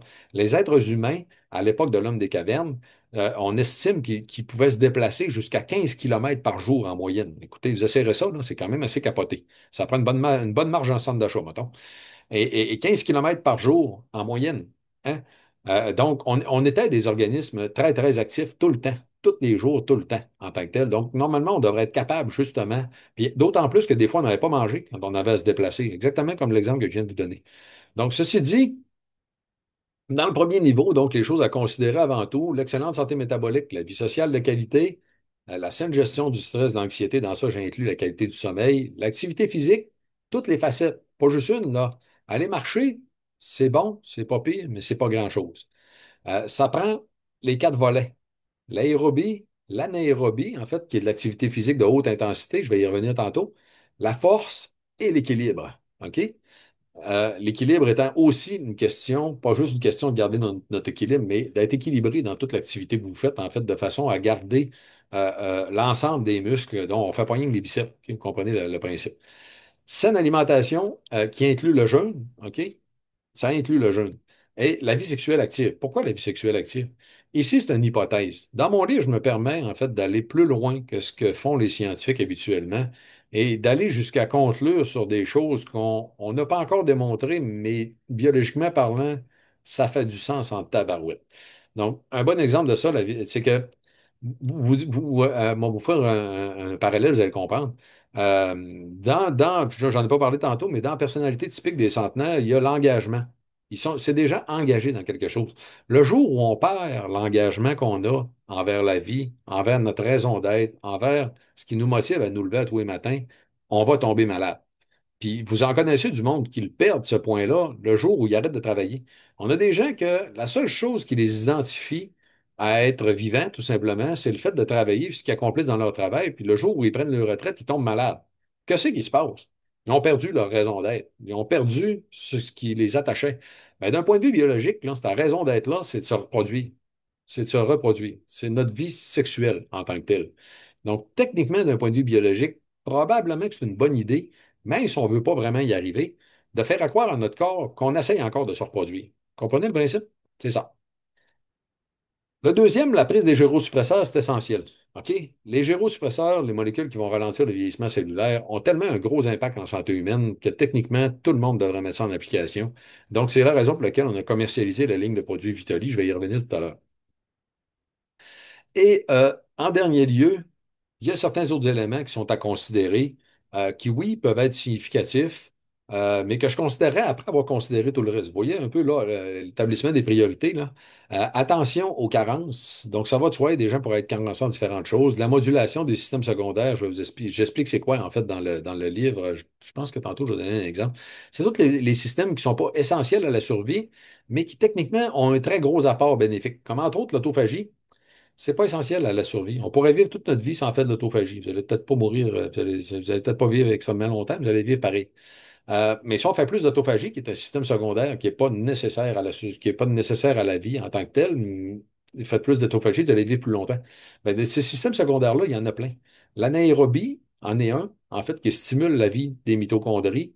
La thermothérapie en est un autre aussi, un système secondaire qui n'est pas essentiel à la vie, mais autant le chaud, le froid amènent des bénéfices qu'on peut aller chercher en stimulant des mécanismes qui ne seraient pas stimulés si on ne fait pas ça. Vous comprenez? Donc, j'en parle dans le livre, en fait, il y en a quand même beaucoup de ces systèmes secondaires-là.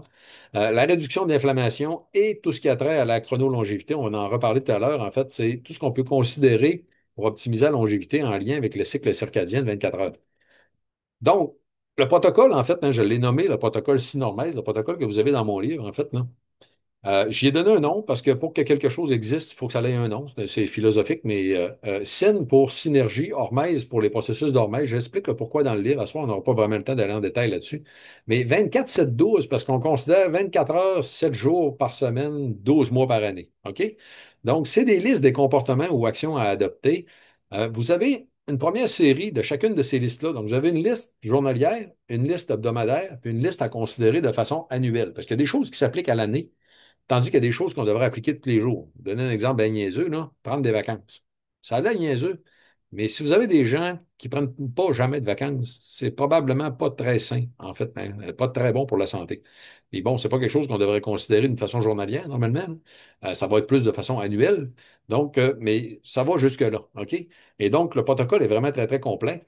Et là, vous avez des éléments qui sont tout simplement pour être en santé, parce que, je vous le rappelle, avant de considérer d'optimiser vos habitudes de vie pour une question de longévité, assurez-vous avant tout d'être en santé. Donc, je vous donne des recommandations pour la santé, puis je vous dis, avant de considérer la liste bleue pour aller plus loin, parce que vous avez une liste verte, il faut être bon dans la liste verte. Après ça, considérer la liste bleue. On y va par étapes. OK? Donc, pour aller plus loin, pour optimiser, et là, vous avez les trois listes différentes qui sont journalières, hebdomadaires ou annuelles. C'est 64 recommandations anti-âge que vous avez dans le livre, pour lesquelles je vous invite à revisiter donc ces recommandations-là à toutes les saisons pour valider où vous en êtes rendu. puis donner des objectifs sur qu'est-ce que vous devriez améliorer au cours de la prochaine saison. OK? Et je vais vous donner des éléments, des exemples de ça, ne sera pas très long. Avant tout, avant d'aller plus loin, grande primeur, je vous annonce, en fait, j'en ai parlé hier midi pour la première fois, mais je vais animer deux retraites au Spa Eastman. Donc, j'anime déjà des retraites sur la longévité, le vieillissement avec mon ami Jean-Yves Dionne, qui sont défiés le vieillissement, dans lesquels on fait un tour, un grand portrait, en fait, de toutes les facettes à considérer pour augmenter votre longévité. Mais là, ce que je vais faire ici, en fait, qui est différent, au niveau de ces deux retraites-là au Spa Eastman, je vais vous expliquer comment appliquer le protocole, tout simplement, étape par étape. Donc, on va carrément aller dans la même lignée, les mêmes orientations que le livre, exactement dans les trois facettes que je vous ai montrées tout à l'heure, mais avec la liste aussi des actions. Et on va regarder ensemble comment est-ce qu'on le met en application. Donc, 15 au 18 mars 2026 ou 2 au 5 août, en fait, 2026. Donc, deux dates au cours de la prochaine année à retenir si ça vous intéresse de vous joindre à moi, en fait, au Spa Eastman. Tout à l'heure, je vous ai mentionné en fait que le jeûne prend vraiment une place. C'est le plus gros chapitre dans mon livre en passant. Il y a un chapitre sur le jeûne qui en parle de long en large, qui vous donne beaucoup de détails. Il y a toutes les facettes à considérer pour la santé. Je fais ça aussi en retraite, donc des retraites de 3 jours, en fait, au centre de vie à Ripon. C'est un programme vraiment extraordinaire, fabuleux. À toutes les fois, je suis épaté par la qualité de ce qu'on donne là. Donc, du 4 au 7 décembre prochain, il reste en fait encore de la place, mais réservé rapidement, en fait, parce que c'est possible qu'on soit plein, honnêtement. Du 14 au 17 mai 2026, donc deux dates au cours de la prochaine année encore là, pour tous ceux et celles qui seraient intéressés par le jeûne. Puis oui, c'est un jeûne de 3 jours, mais sachez une chose, tous les participants, sans aucune exception, à toutes les fois, ce qu'ils nous disent, c'est que c'est beaucoup plus facile qu'ils pensaient. Donc, je vous le dis, là, c'est quand même réellement facile à faire. On a des gens qui s'inscrivent qui n'ont jamais fait de jeûne. C'est sûr que c'est plus facile pour les gens qui ont une habitude, puis même ceux-là qui sont habitués à faire du jeûne, vous allez apprendre plein d'affaires, je suis convaincu que vous ne saviez pas. Parce que là, je donne 4 conférences pendant qu'on est là, et on fait des activités même de connexion à soi, des activités de yoga, des activités d'étirement, avec Hélène Léger et Michel Stornello, donc qui sont les fondateurs du Centre de vie. C'est vraiment un programme fabuleux. On fait des sorties en forêt, on va faire un peu d'activité physique, on va faire de la thermothérapie. Je vais vous expliquer pourquoi que c'est bon pour la longévité. C'est vraiment des moments incroyables. Ceci étant dit, donc, quelques exemples de ce que vous allez retrouver à l'intérieur de mon livre à travers mon protocole. Les meilleurs gyrosuppresseurs, je vous en ai déjà parlé, hein, c'est très clairement les polyphénols d'olive qui sont les mieux documentés parce qu'on a aussi énormément de documentation des bénéfices chez l'humain, même au niveau des dosages à utiliser, les raisons de l'application. Ça a été en fait mis en lumière dans la littérature scientifique une première fois en 2013. En fait, je vous compte une petite menterie ici, là. Il y a un scientifique en 2010 qui travaillait sur le cancer, qui a publié un article dans lequel lui disait en 2010 que fort probablement que les polyphénols d'olive, ce qui explique leur impact dans le cancer, c'est un impact sur les mécanismes du vieillissement cellulaire. Donc, c'était la première fois qu'on en entendait parler. Mais par la suite, en 2013, il y a tout un groupe, parce que là, vous voyez les noms en bleu, là, sont à peu près 30. Ben, c'est un gros groupe de scientifiques espagnols, en fait, qui ont déclarer tout simplement que les polyphénols d'olive sont des gyrosuppresseurs, ce qui explique toute la grande, les impacts sur une multitude de facettes associées au vieillissement. C'est un impact très profond sur le vieillissement cellulaire. Donc, les polyphénols d'olive vont avoir des impacts autant au niveau de la santé métabolique, dans la prévention du diabète, la dégénérescence nerveuse, les marqueurs d'inflammation, les lipides sanguins, la croissance osseuse, l'hypertension, etc. Parce qu'ils ont un gros impact, en fait, sur les processus du vieillissement cellulaire. Et en fait, ça a été repris en 2019 par un autre groupe de chercheurs indépendants, deux Français, deux Espagnols, ce coup-là, qui sont allés mettre en lumière les mécanismes du pourquoi. On était déjà au courant de ça, en fait, de notre côté, ça faisait déjà plusieurs années, où là, ils ont publié donc les mécanismes d'action d'un point de vue cellulaire, ce que ça amène au niveau des tissus et tous les impacts qu'on va avoir dans 18 études cliniques différentes, en fait, chez l'humain. On est rendu à beaucoup plus que ça maintenant, en fait, là, parce que la science a continué à évoluer. Puis pourquoi ça a des impacts, en fait, carrément sur le vieillissement en santé? Eh bien, juste pour vous donner une idée, en fait, des impacts en question, de quoi on parle? On parle de la réduction de la lipogénèse, hein, la production des graisses, l'augmentation de la lipolyse, de l'utilisation des graisses comme source d'énergie, l'augmentation de la survie cellulaire, l'augmentation des capacités antioxydantes, l'augmentation de la réparation de l'ADN, l'amélioration de la santé des mitochondries, des modifications épigénétiques. Donc, et là, les 7 éléments que je vous mentionne là, c'est exactement les 7 éléments qui sont présentés, qui expliquent en fait les impacts sur le vieillissement dans l'article scientifique en question. Ok? C'est pas moi qui vous les a, j'ai carrément sorti ce qui est écrit là. D'un autre côté, donc, je vous l'ai dit, on était déjà au courant de ça. Donc, on avait fait des travaux, entre autres, avec un chercheur de l'Université Laval pour déterminer les meilleures compositions au niveau de la composition des polyphénols d'olive. Et on est allé chercher, en fait, une exclusivité sur la production, en fait, d'un complexe particulier. Donc, c'est pas n'importe quel type de polyphénol d'olive, on l'a établi carrément, qui est produit par une technologie brevetée directement à partir des olives en Espagne. On l'a appelé le complexe Provitol exclusif. Et on l'a mis dans tous les produits Vitoli à la dose recommandée par l'Union européenne pour la réduction des risques de maladies cardiovasculaires, parce que c'était une dose très bien documentée d'un produit scientifique qui correspondait à une dose alimentaire qui est connue pour être très sécuritaire. Et on sait aujourd'hui qu'on peut prendre 5, 6, 7, 8 produits Vitoli, c'est pas grave en fait. On sait que d'en prendre 3 va avoir déjà un impact supérieur au fait d'en prendre rien qu'un. Un a déjà un impact très significatif, d'en prendre trois va avoir un impact supérieur. On ne sait pas jusqu'où l'impact augmente, mais on sait que c'est très sécuritaire et qu'il n'y a pas de danger. En fait, on ne peut pas trop en prendre. Il y a eu des tests de toxicologie de fait jusqu'à 1000 fois la dose qu'on utilise. Donc, c'est vraiment très, très sécuritaire. Ceci étant dit, juste un élément à vous souligner aussi en passant, ça a aussi beaucoup de bénéfices au niveau de la santé digestive. Ça améliore le microbiote intestinal, ça réduit l'oxydation et l'inflammation au niveau de l'intestin et ça réduit les risques en fait de perméabilité intestinale. Ça peut même aider à réparer un intestin perméable si jamais c'est le cas. Donc, c'est vraiment génial aussi pour toute la question de la santé digestive. Et lorsqu'on a annoncé cette année, c'est un produit basé sur le brevet canadien. Parce qu'on a obtenu des brevets hein, sur les mécanismes du vieillissement cellulaire et l'usage, en fait, en particulier, une composition carrément anti-vieillissement. On peut breveter des compositions naturelles anti-vieillissement d'extraits de plantes. C'est ce que vous voyez, en fait, par le brevet qui est présenté à l'écran. Et le produit breveté en question qui est couvert, il est inclus à l'intérieur de Vitoli Bien Vieillir Synergie qu'on a annoncé la semaine dernière avec mon ami Jean-Yves Dionne, donc qui est disponible sur le site Internet de Vitoli.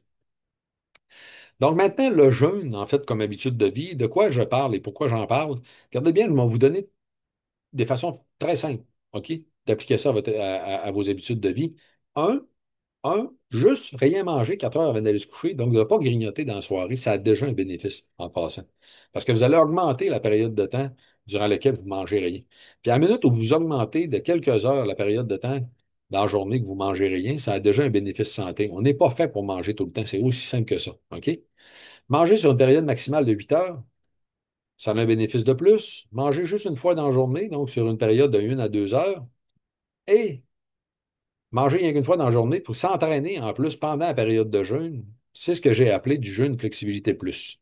Donc ici, si vous voulez, on y va par gradation. Ça, c'est bénéfique, ça, c'est encore plus bénéfique, ça l'est encore plus, et ça l'est encore plus, plus, plus. Et je vais vous expliquer qu'est-ce que moi je fais, ce que moi j'ai appelé la journée longévité.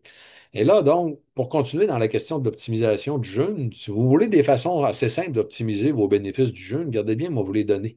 Le repas précédent le jeûne devrait être léger. Plus votre repas précédent le jeûne est léger, plus en fait votre réserve en glycogène va être basse, plus votre corps va vouloir aller puiser dans la réserve d'énergie qui sont la masse adipeuse rapidement et vont envoyer le message. Techniquement, tout ce qui est avant ce message-là, on devrait appeler ça de l'alimentation à temps restreint. C'est déjà bénéfique, mais ce n'est pas vraiment du jeûne. On devrait considérer que le jeûne est à partir du moment où votre corps va produire des cétones à partir de votre masse adipeuse. Et ça devrait être vraiment du jeûne. Et la majorité des gens, ça va apparaître en 24 ou 36 heures.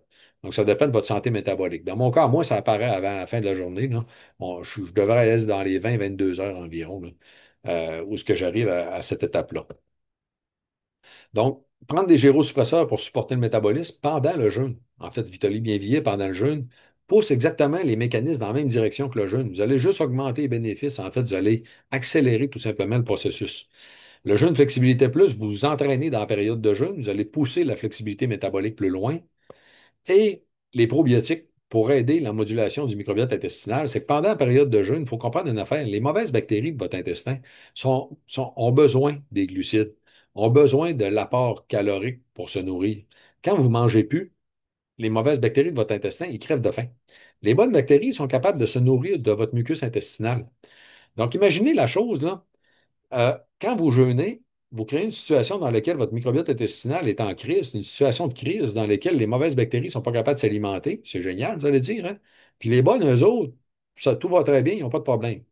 Ben, d'utiliser un probiotique très efficace qui contient entre autres des bactériocines, là, un probiotique du genre de base probiotique, Ça va tout simplement accélérer le processus de nettoyage pour améliorer la composition de votre microbiote intestinal. Donc, c'est la période rêvée pour donner un grand coup de pied à toutes les mauvaises bactéries, puis les envoyer dehors, tout simplement, puis vous en débarrasser, puis améliorer la composition de votre microbiote. Donc, c'est la raison pour laquelle je vous le conseille aussi comme mécanisme pour améliorer les bénéfices du jeûne.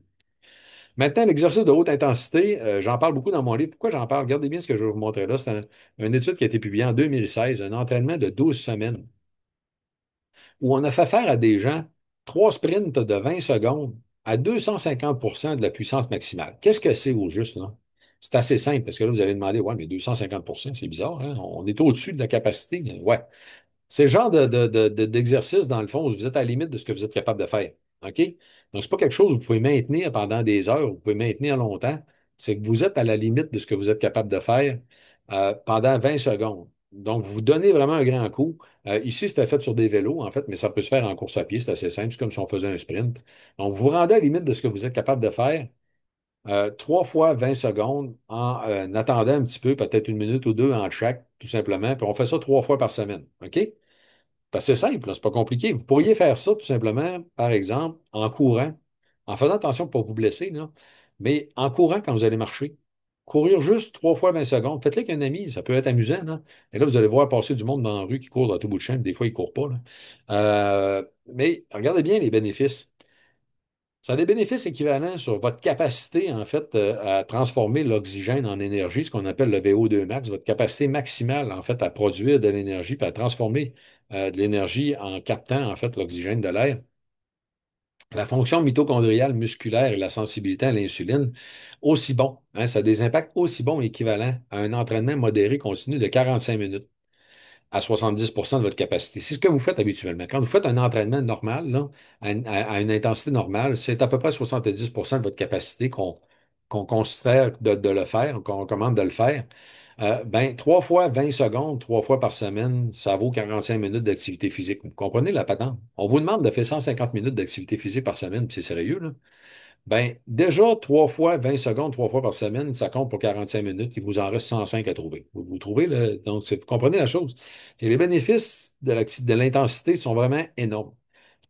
Pour plein de raisons, en fait, là, entre autres au niveau de la sélection, de la stimulation, en fait, des mitochondries, que je pourrais peut-être vous reparler, en fait, si ça vous intéresse. Ceci étant dit, chronolongévité de que c'est, en fait, sans vous donner tous les détails du pourquoi du quoi, mais dans le livre, je l'explique, en fait, les détails qui vont derrière ça. Regardez bien ce que moi je fais dans ma journée longévité, un petit peu avant que je me permette de répondre à vos questions, puisqu'il est quand même déjà 8h30. Euh, Ça, c'est la journée typique. Je fais ça trois ou quatre fois par semaine, OK? C'est ma journée typique. Donc, je me lève le matin sans avoir rien mangé. Et normalement, je vais me rendre à 16 heures, OK? Là, j'ai mis 15 heures, là, mais normalement, je vais me rendre jusqu'à 16 heures, comme j'ai fait hier, en fait. Aujourd'hui, j'ai mangé. Donc, normalement, je vais me rendre jusqu'à 16 heures. Où ce que là, le matin, je vais prendre mon probiotique. Donc, je vais être en période de jeûne, je vais prendre mon probiotique pour améliorer justement mon microbiote intestinal. Et là, on m'envoie durant toute la journée une augmentation progressive de mon hormone de croissance qui augmente pour préserver ma masse musculaire, puis qui techniquement va augmenter ma capacité physique tout simplement. Et en fin de journée, on n'est plus performant physiquement, donc je vais m'entraîner en fin de journée pendant ma période de jeûne avant de manger. Où normalement, là, en fin de journée, on va être plus efficace, puis en plus, on va être plus efficace parce que la production d'hormones de croissance a augmenté. Donc, c'est ce que j'appelle le jeûne flexibilité plus. C'est un entraînement aérobie, plus la haute intensité, plus de la musculation. Donc, quelque chose d'assez complet. Je fais à peu près, ça dépend des jours, mais à peu près 15 à 20 minutes à peu près d'entraînement aérobique. Donc, je fais pas, en course à pied, je fais pas de la grande distance. J'aime mieux faire de la performance que de la grande distance. Sur le vélo aussi. Donc, je fais à peu près 15 à 20 minutes d'activité aérobique et il va suivre en fait une période d'à peu près 45 minutes en fait de musculation. Ceci étant dit, donc, normalement, je vais être plus performant, je vais stimuler encore plus ma masse musculaire et la santé de mes mitochondries et l'autophagie. Parce que là, je suis en jeûne, ça stimule l'autophagie et l'activité physique aussi stimule l'autophagie. Donc, je suis déjà dans la pointe de l'autophagie parce que je suis en fin de ma période de jeûne. Et en plus, je vais pousser plus loin parce que je m'entraîne. Vous comprenez le principe?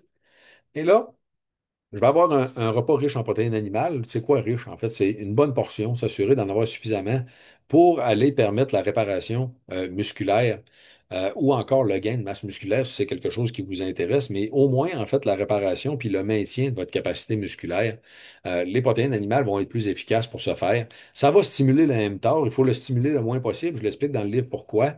En présence d'hormones de croissance, parce que là, rappelez-vous, vous avez produit plus d'hormones de croissance parce que vous étiez en jeûne, vous êtes entraîné, vous avez été plus performant, et là, vous allez aller stimuler la croissance musculaire ou le gain ou le maintien, tout simplement par un repas qui va contenir une bonne portion de protéines animales. On éloigne tout ceci de la période du dodo, parce que tantôt, je vous ai dit que ne pas manger au moins 4 heures avant d'aller se coucher, c'est encore plus bénéfique. Donc, techniquement, 4 heures, des fois, c'est dur à faire. 3, c'est déjà bien. 4, ça sera encore mieux. Parce que le mTOR, justement, va être stimulé pendant 3, 4, 5 heures suite au repas. Et le mieux possible, c'est d'essayer de le réprimer le plus vite possible. Donc, juste avant d'aller dormir, on va prendre des gyrosuppresseurs. Donc, ici, Vitoly bien vieillir, avant d'aller dormir pour inhiber le mTOR le plus possible et commencer à stimuler les mécanismes donc, qui vont être stimulés par le jeûne, soit la MPK et l'autophagie, entre autres les sirtuines. Donc, avec la prise de Vitoly bien vieillir. Donc là, on boucle la boucle. Comprenez la chose? Donc, ça arrive qu'il y a des journées que je vais faire 2 journées longévité d'affilée. C'est relativement, ben oui, ça arrive. Je dirais peut-être une fois par semaine, ça va arriver. Je vais faire 2 cycles d'affilée. Mais généralement, je vais y aller de façon pulsée. Puis je vais vous expliquer qu'est-ce que c'est. Mais petite parenthèse avant, vous allez voir aussi dans le livre que ce que je recommande de faire, autant que possible, c'est de réduire la consommation de protéines animales pour intégrer le plus possible de protéines végétales et garder donc les repas sans activité physique aux protéines végétales si c'est possible en tant que tel. Parce que justement, il y a beaucoup de bénéfices. Il y a différentes raisons, en fait, à ça, là, mais il y a beaucoup de bénéfices à réduire la consommation de protéines animales en lien avec certains mécanismes cellulaires au niveau du vieillissement. Donc, autrement dit, ce que je suis en train de vous dire, ce n'est pas de ne pas manger de protéines animales. C'est juste qu'autant que possible, il faudrait les garder, les protéines animales, pour les repas qui suivent l'exercice physique ou les repas nécessaires à la récupération musculaire. OK? Maintenant, l'approche pulsée, qu'est-ce que c'est? En fait, vous allez le voir dans le livre, c'est relativement simple à comprendre quand je vous l'explique. C'est juste qu'après ça, de penser à appliquer ça de multiples façons dans notre vie, c'est pas toujours évident. Vous allez voir comment je le fais, là. L'approche pulsée, c'est qu'en biologie, si on fait toujours la même chose, donc quelqu'un qui ferait 7 journées longévité par semaine, il y aurait des moins bons résultats que ce que moi j'ai. C'est évident. Pourquoi? Parce que le corps, la biologie, c'est extraordinaire. Ça trouve toujours le moyen de s'adapter et c'est la loi du moindre effort. Donc, le corps humain, si vous faites toujours la même chose, va trouver une façon de réduire l'impact de ce que vous faites et les bénéfices vont être moindres. C'est plate, mais c'est ça. Et ça, c'est très clairement démontré, en fait, par une multitude d'actions, une multitude de choses. Donc, techniquement, on est mieux pour aller chercher le plein bénéfice de la modulation de tous ces mécanismes-là, puis entre autres des systèmes secondaires, d'y aller par une approche pulsée, puis pas faire toujours la même chose. Regardez bien, en fait. Donc, si on reprend ma journée longévité, là, moi, dans la semaine, ça va arriver des journées que je vais le faire 2 jours d'affilée, comme je vous l'ai dit tantôt, mais techniquement, on devrait essayer de trouver une fréquence qui vous convient, là, puis alterner les journées. Donc, vous pourriez faire des 3 journées longévité dans la semaine, tout simplement. Le truc, hein, c'est d'y aller progressivement. Moi, j'ai fait ça sur une période d'un an et demi, quand j'ai commencé à établir ça dans mes habitudes de vie. Aujourd'hui, c'est très facile. Et là, je vous ferai remarquer que je ne le fais pas la fin de semaine. Pourquoi je ne fais pas ça la fin de semaine? C'est tout simplement parce que la fin de semaine, je la garde pour la vie sociale de qualité avant tout, la vie familiale. Fait que la fin de semaine, je vais manger 3 repas par jour comme tout le monde, tout le temps. Donc, dans la semaine, je suis capable de faire ça assez facilement. Que je ne mange pas le matin ou le midi, ça ne change pas grand-chose à personne. Sauf que si j'ai une activité quelconque dans la journée, je ne vais pas sacrifier. Je ne vais pas faire ça à tout prix. En fait, comme aujourd'hui, j'étais chez Avril. En fait, aujourd'hui, Avril de Laval, en fait, hein, pour la Charte canadienne de la santé. J'étais, entre autres, avec un membre de mon équipe, en fait, et on a dîné. Je suis avec, je vais en profiter, je vais dîner, ça va de soi, en fait, on va passer un moment ensemble, on va en profiter, on va discuter, ça va être de la vie sociale de qualité. Je vais toujours faire passer la vie sociale de qualité avant tout, OK? Donc, je ne vais pas sacrifier, c'est pour ça, donc, les fins de semaine. Ceci étant dit, il faut comprendre, dans le fond, que de vieillir moins rapidement 3 jours sur 7, c'est fort probablement vieillir moins rapidement 7 jours sur 7. Les études ont clairement démontré, en fait, que la stimulation de ces mécanismes-là perdure en tant que tel, à un point tel même que le jeûne de 3 jours que je vais faire à chaque saison, on sait déjà, en fait, c'est documenté, qui aura un impact qui va perdurer au moins 10 12 semaines. Donc, ce que je suis en train de vous dire là est quand même important, là, hein. C'est que techniquement, le jeûne de 3 jours, l'impact sur le métabolisme va perdurer très longtemps. Ça va garder une signature, si vous voulez, qui va modifier votre métabolisme, en fait, sur une grande période de temps. Donc, ça va de soi que si vous faites un jeûne de 3 jours, puis que vous ne refaites pas de jeûne avant la prochaine saison, ben, vos bénéfices vont descendre graduellement. Si vous faites un jeûne de 3 jours, puis que vous faites quand même par la suite des OMAD, un peu comme moi je fais, one meal a day, en fait, des journées de longévité, quelque part dans vos semaines, ben, les bénéfices vont se maintenir probablement jusqu'à la prochaine saison. Vous allez faire un autre jeûne de 3 jours. Vous comprenez? Donc, c'est l'idée. C'est d'y aller justement de façon pulsée, puis de considérer même là-dedans éventuellement les saisons, chose que je vous amène à faire avec le livre. Donc, l'approche pulsée, c'est ça, en fait. Et là, vous voyez dans le fond ce que j'ai développé au fil des années au niveau de l'application, en fait, du jeûne à travers votre vie, ce que j'ai décrit en 2022, 2023, 2024. Et là, en 2025, en fait, je vais plus loin encore avec le nouveau livre qui sort, en vous parlant des éléments pulsés à travers le livre. Je vous explique qu'est-ce que c'est puis pourquoi. Mais dans ma journée de longévité, vous allez pulser la stimulation de la MPK et de l'autophagie qui améliore la réparation cellulaire. Vous allez pulser les mécanismes du mTOR, en fait, qui sont reliés au vieillissement, mais que vous en avez besoin pour la masse musculaire.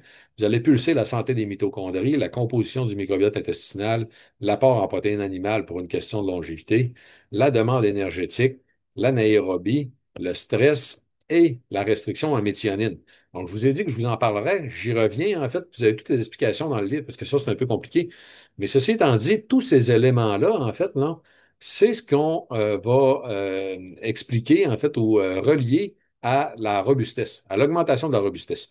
En biologie, techniquement, les organismes qui vivent les plus longtemps ne sont pas les organismes qui sont les plus performants dans chacune de leurs facettes, c'est les organismes qui sont les plus robustes, qui vont être capables de s'adapter au plus de changements possibles de leur environnement. Techniquement, il faudrait considérer le vieillissement comme une situation dans laquelle on est challengé constamment à être capable de s'adapter finalement. Et plus on est robuste, plus notre capacité d'adaptation est importante, plus on a de grandes chances de réussir à vivre centenaire, justement, pour profiter de la vie beaucoup plus longtemps. Donc, c'est avant tout une question de robustesse. OK?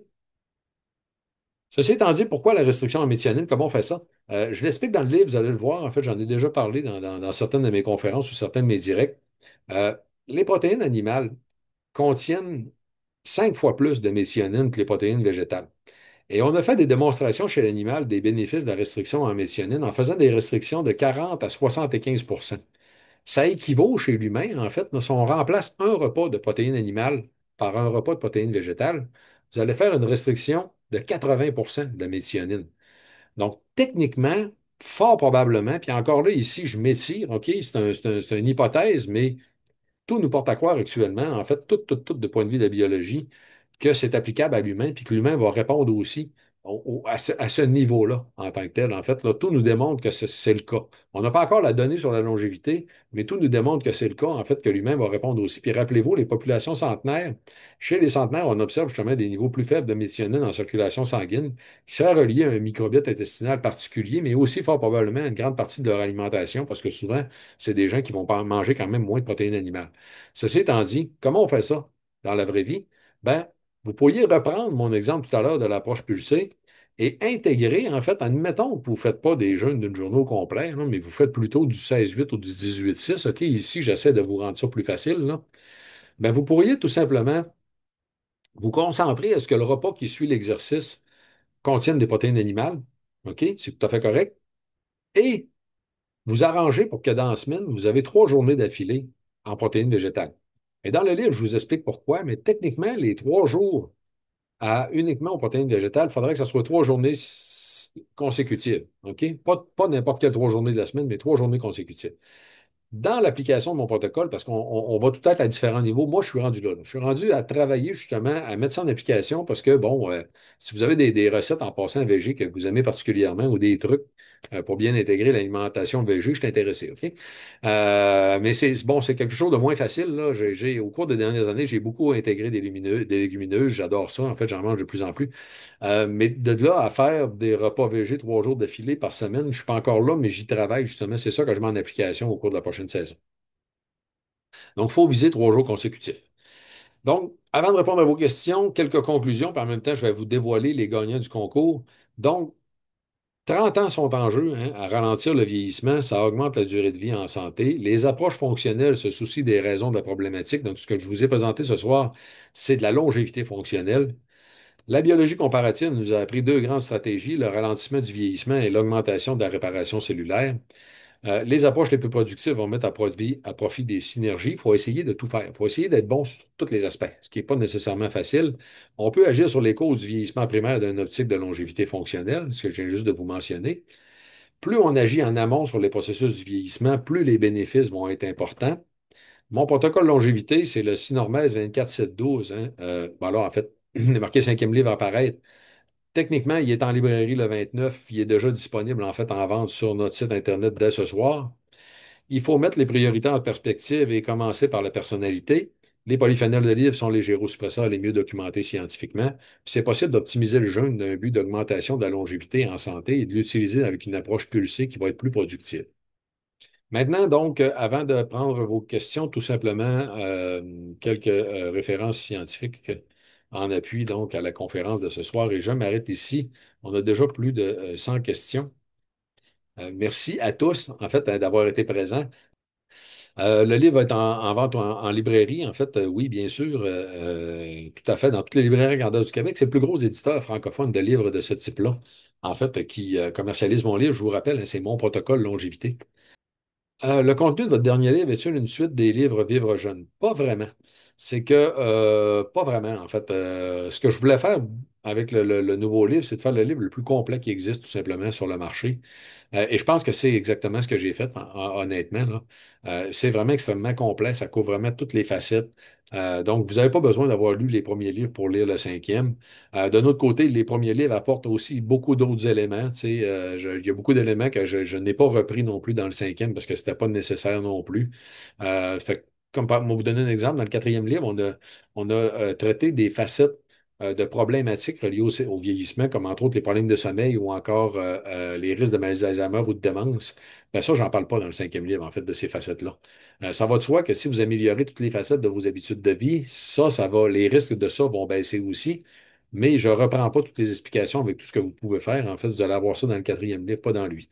Mais vous avez des contenus, je crois, des livres aussi sur le site Internet de Vitali, parce que les quatre premiers sont encore en vente sur le site Internet de Vitali.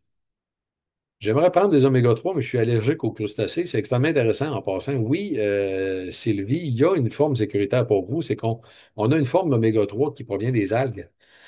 Puis là, je vous dirais, quand c'est une allergie grave, ce qui est quand même conseillé de faire, peu importe ce que vous allez prendre, là, c'est de vous faire une graphing volontairement, en fait, là, ou vous faire une petite irritation au niveau de la peau, puis de prendre une des gélules, la crever, en fait, puis l'appliquer tout simplement, puis voir si ça fait une rougeur. Parce que si vous êtes allergique, votre peau va répondre, va réagir tout simplement, et dans ce cas-là, ben, vous n'en prenez pas. Mais techniquement, vous pourriez prendre nos oméga 3 vegan, c'est qui sont produits à base d'algues. Si vous regardez base oméga 3 vegan, là, il est produit à base d'algues. En fait, celui-là, c'est la bonne forme des oméga 3, même s'ils sont d'origine végétale. Et ça, vous pouvez le prendre normalement. En fait, vous ne devriez pas être allergique à ça.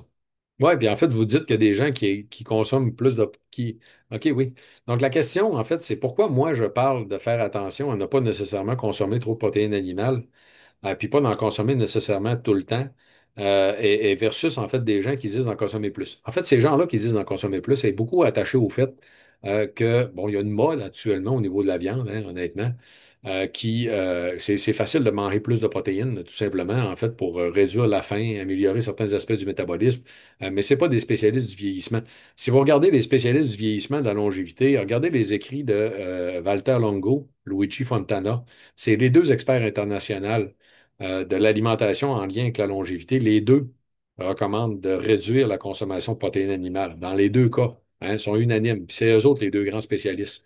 Fait que les autres, tout simplement, c'est parce qu'ils pensent à la question de la conservation de la masse musculaire, mais c'est des gens qui, normalement, ne comprennent pas, d'un point de vue complètement approfondi, comment, en fait, ces impacts-là vont avoir des impacts sur le vieillissement cellulaire en tant que tel, et des mécanismes qui, à court terme, ça ne paraîtra pas. À long terme, ça va paraître.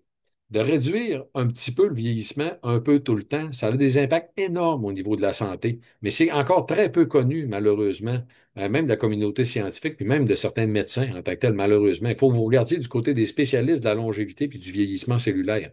C'est complètement autre chose. Fait que chacun son domaine, là. OK?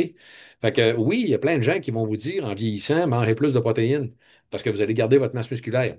Honnêtement, si vous voulez vraiment mon opinion, c'est une grosse connerie. Parce que si vous ne bougez pas plus, vous ne garderez pas plus votre masse musculaire. Un, ça, c'est une réalité. Deux, en tant que tel, les centenaires japonais à Okinawa mangeaient en moyenne environ 39 grammes de protéines par jour. 39 grammes de protéines par jour. Et ça, ce n'est pas toutes des protéines animales, ça inclut la consommation de protéines végétales. Techniquement, là, si on regarde toutes les recommandations actuelles, on aurait tendance à penser que tous ces gens-là vont être en sarcopénie, puis ce n'est pas le cas. Pourquoi ils ne l'étaient pas? Parce que ces gens-là sont actifs dans la vie quotidienne en tant que tels. Puis si on ne mange pas trop, en fait, qu'on a une consommation alimentaire équilibrée, le corps va protéger la dégradation de la masse musculaire. Une des raisons pour lesquelles on dégrade, en fait, il y a deux raisons pour lesquelles on dégrade la masse musculaire en vieillissant. Un, on bouge pas assez. Deux, on mange trop. Ça a l'air drôle à dire, mais quelqu'un qui mange trop, qui ne fait pas d'exercice physique, il va perdre sa masse musculaire beaucoup plus vite, malheureusement. Parce qu'on a des mécanismes de protection pour ne pas perdre la masse musculaire qui sont inhibés quand on mange trop, tout simplement. Donc, ce serait long à vous expliquer, mais c'est la raison pour la différence, en fait, des recommandations. Et c'est sûr qu'actuellement, des gens qui ont des mauvaises habitudes de vie, tout simplement, puis qui bougent pas assez, c'est facile de leur dire, ben, mangez plus de protéines, gardez la masse musculaire. Ça fait du sens. Mais s'ils bougent pas plus, ça sert à rien. C'est un peu comme vous dire vous avez peur de perdre la densité osseuse, mangez plus de calcium. Ben, anyway, si vous bougez pas plus, mangez plus de calcium, vous n'aurez pas de meilleure densité osseuse. Ça ne marchera pas. Il faut que vous soyez plus actif pour garder la densité osseuse. C'est la même affaire. J'ai lu qu'on ne recommande pas le jeûne aux personnes âgées. Ben, en fait, c'est n'importe quoi. Moi, je ne sais pas ce que vous avez, je sais pas ce que vous avez lu ça, là. En fait, il faut faire attention parce que il y a beaucoup de personnes âgées qui risquent de souffrir de dénutrition, puis de tout simplement pas manger assez. Fait que c'est sûr que, bon, pour les cas, en fait, de poids léger, du monde qui perd du poids, du monde qui mange déjà pas suffisamment, c'est pas une bonne idée de faire du jeûne. Pour faire du jeûne, en fait, peu importe l'âge, il faut avoir une alimentation irréprochable. Donc, vous mangez bien, vous avez une alimentation irréprochable, vous êtes capable de jeûner, peu importe l'âge. C'est pas ça la limite. Vous comprenez? Donc, le lien avec le vieillissement, il est là. Fait que si vous voulez vous faire dire la vérité, c'est exactement ça. Mais souvent, en fait, on évite de dire la vérité parce qu'on se dit que c'est plus facile, en fait, pour les gens. C'est un peu comme prendre le monde pour des caves, là. Moi, j'aime pas ce principe-là. Ah, est-ce qu'il serait possible d'identifier et d'extraire les gènes de résistance au cancer, diabète, Alzheimer de ces animaux à longévité élevée et d'en faire une forme de thérapie génique applicable chez l'humain? Écoutez, c'est extrêmement intéressant. Oui, je vais vous expliquer de mon oui, en fait, non, c'est qu'il y a certains de ces mécanismes-là que c'est impossible. La question du polymère d'acide hyaluronique, en fait, qu'on retrouve chez le ratopnu, oubliez ça, on ne peut pas faire ça chez l'humain, jamais ça va marcher. Même chose, en fait, au niveau du mécanisme que je vous ai dit que le ratopnu, il y a un autre des mécanismes que le ratopnu a, qui est relié à la réparation de l'ADN. On ne peut pas faire ça non plus. Volontairement, chez l'humain, il est inhibé ce mécanisme-là pour réduire les risques de cancer. Fait que, tu sais, ça devient compliqué, hein. C'est comme une carte extrêmement complexe que si tu bouges tes pitons-là par là-bas, lui, il va bouger comme ça. Puis là, ça va, tu sais, c'est comme. Tout est dans un équilibre extrêmement fin. Il y a peut-être des trucs, parce que quand on regardait, quand je vous ai mentionné, en fait, que l'éléphant, c'est la duplication du gène P53 qui explique sa grande résistance au cancer. Ça, peut-être qu'on pourrait le faire chez l'humain, par exemple, en thérapie génique. C'est intéressant d'y penser. Je ne suis pas un grand fan de penser à modifier la génétique, là. Je trouve qu'il y a beaucoup de risques associés. Mais techniquement, on ajouterait des copies du gène P53 et bingo, oui, normalement, on augmenterait nos défenses. Mais bon, si vous voulez le faire naturellement, je vais vous expliquer une autre affaire. OK? La protéine P53 est stimulée dans le corps humain, sa production, par nos mitochondries. Fait que si vous voulez réduire votre résistance contre le cancer, assurez-vous d'avoir des mauvaises mitochondries. Restez assis sur le divan toutes vos soirées puis toutes vos journées. Soyez pas assez actif. Faites jamais d'exercice de haute intensité. Faites surtout pas de thermothérapie. Donc, tout ce qui est bon pour les mitochondries, finalement, faites-les pas.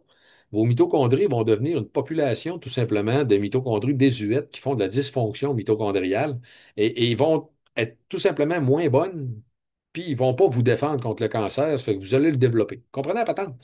Fait que le contraire est vrai aussi. Si vous augmentez la santé de vos mitochondries, entre autres en stimulant tout ce que je vous ai expliqué tantôt des mécanismes secondaires, parce que la majorité, en fait, des mécanismes secondaires vont stimuler la santé des mitochondries.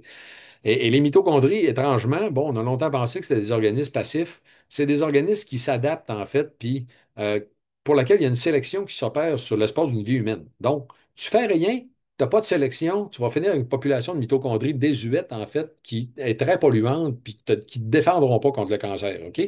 Tandis que si tu fais beaucoup d'activité physique, tu prends les suppléments appropriés, tu as une très bonne hygiène de vie, tu mets toutes les chances de ton côté, tu modules des systèmes secondaires, tu vas te ramasser avec une population de mitochondries qui est vraiment extrêmement en forme, qui est très puissante, qui produit une énergie de très grande qualité, très, très propre, en fait, qui serait très, très peu de pollution au niveau mitochondrial. Et en plus, le fait qu'ils soient en bonne santé, ils vont te défendre encore plus contre le cancer. Fait que, tu sais, tu comprends, dans le fond, ce qu'on observe, on est capable de le faire, mais d'une autre façon. Donc, et c'est l'objectif, c'est exactement l'objectif de mon protocole, là, c'est de réussir à faire ces affaires-là en réfléchissant à comment on peut adapter ça, en fait, à nos habitudes de vie. C'est ce que j'explique dans mon cinquième livre. Tiens, OK. On a quelqu'un, donc on a une femme, bien sûr, qui pose des questions sur la ménopause. Elle est sur hormonothérapie bioidentique, puis elle apprend Vitaly Sommeil. Elle dit que ça a fonctionné un certain temps, mais elle dort mal. Là, elle a ajouté Vitaly Stress Anxiété, puis elle espère que ça va l'aider. Est-ce qu'elle peut prendre 3 capsules de sommeil ou c'est trop? En fait, bon, deux choses. Pour toutes sortes de raisons, là, on a des gens qui préfèrent utiliser Vitaly Stress Anxiété pour dormir versus Vitaly Sommeil. Moi, ce que j'encourage tout le monde à faire, c'est toujours essayer Vitaly Sommeil en premier, parce que quand ça marche bien, l'impact va être plus important. Autant sur l'endormissement, le sommeil profond que la nuit complète. Si vous vous réveillez pendant la nuit parce que vous avez des pensées récurrentes, le hamster recommence à courir, vous pouvez pendant la nuit prendre une capsule de Vitaly Stress Anxiété. Pour la majorité des gens, ça règle le problème. Donc, sachez ça là, avant d'augmenter les dosages ou quoi que ce soit. Vous pouvez aussi essayer de tout simplement prendre stress anxiété avant de dormir. Normalement, le sommeil, on ne prend pas plus que 2 capsules, non, parce que vous allez dépasser la dose recommandée de mélatonine. Donc, juste 2 capsules de Vitaly Sommeil, mais normalement, il n'y en a qu'une est suffisante. Mais là, si vous êtes ménopausé, il y a une autre affaire que vous pourriez essayer aussi, c'est Vitaly Ménopause.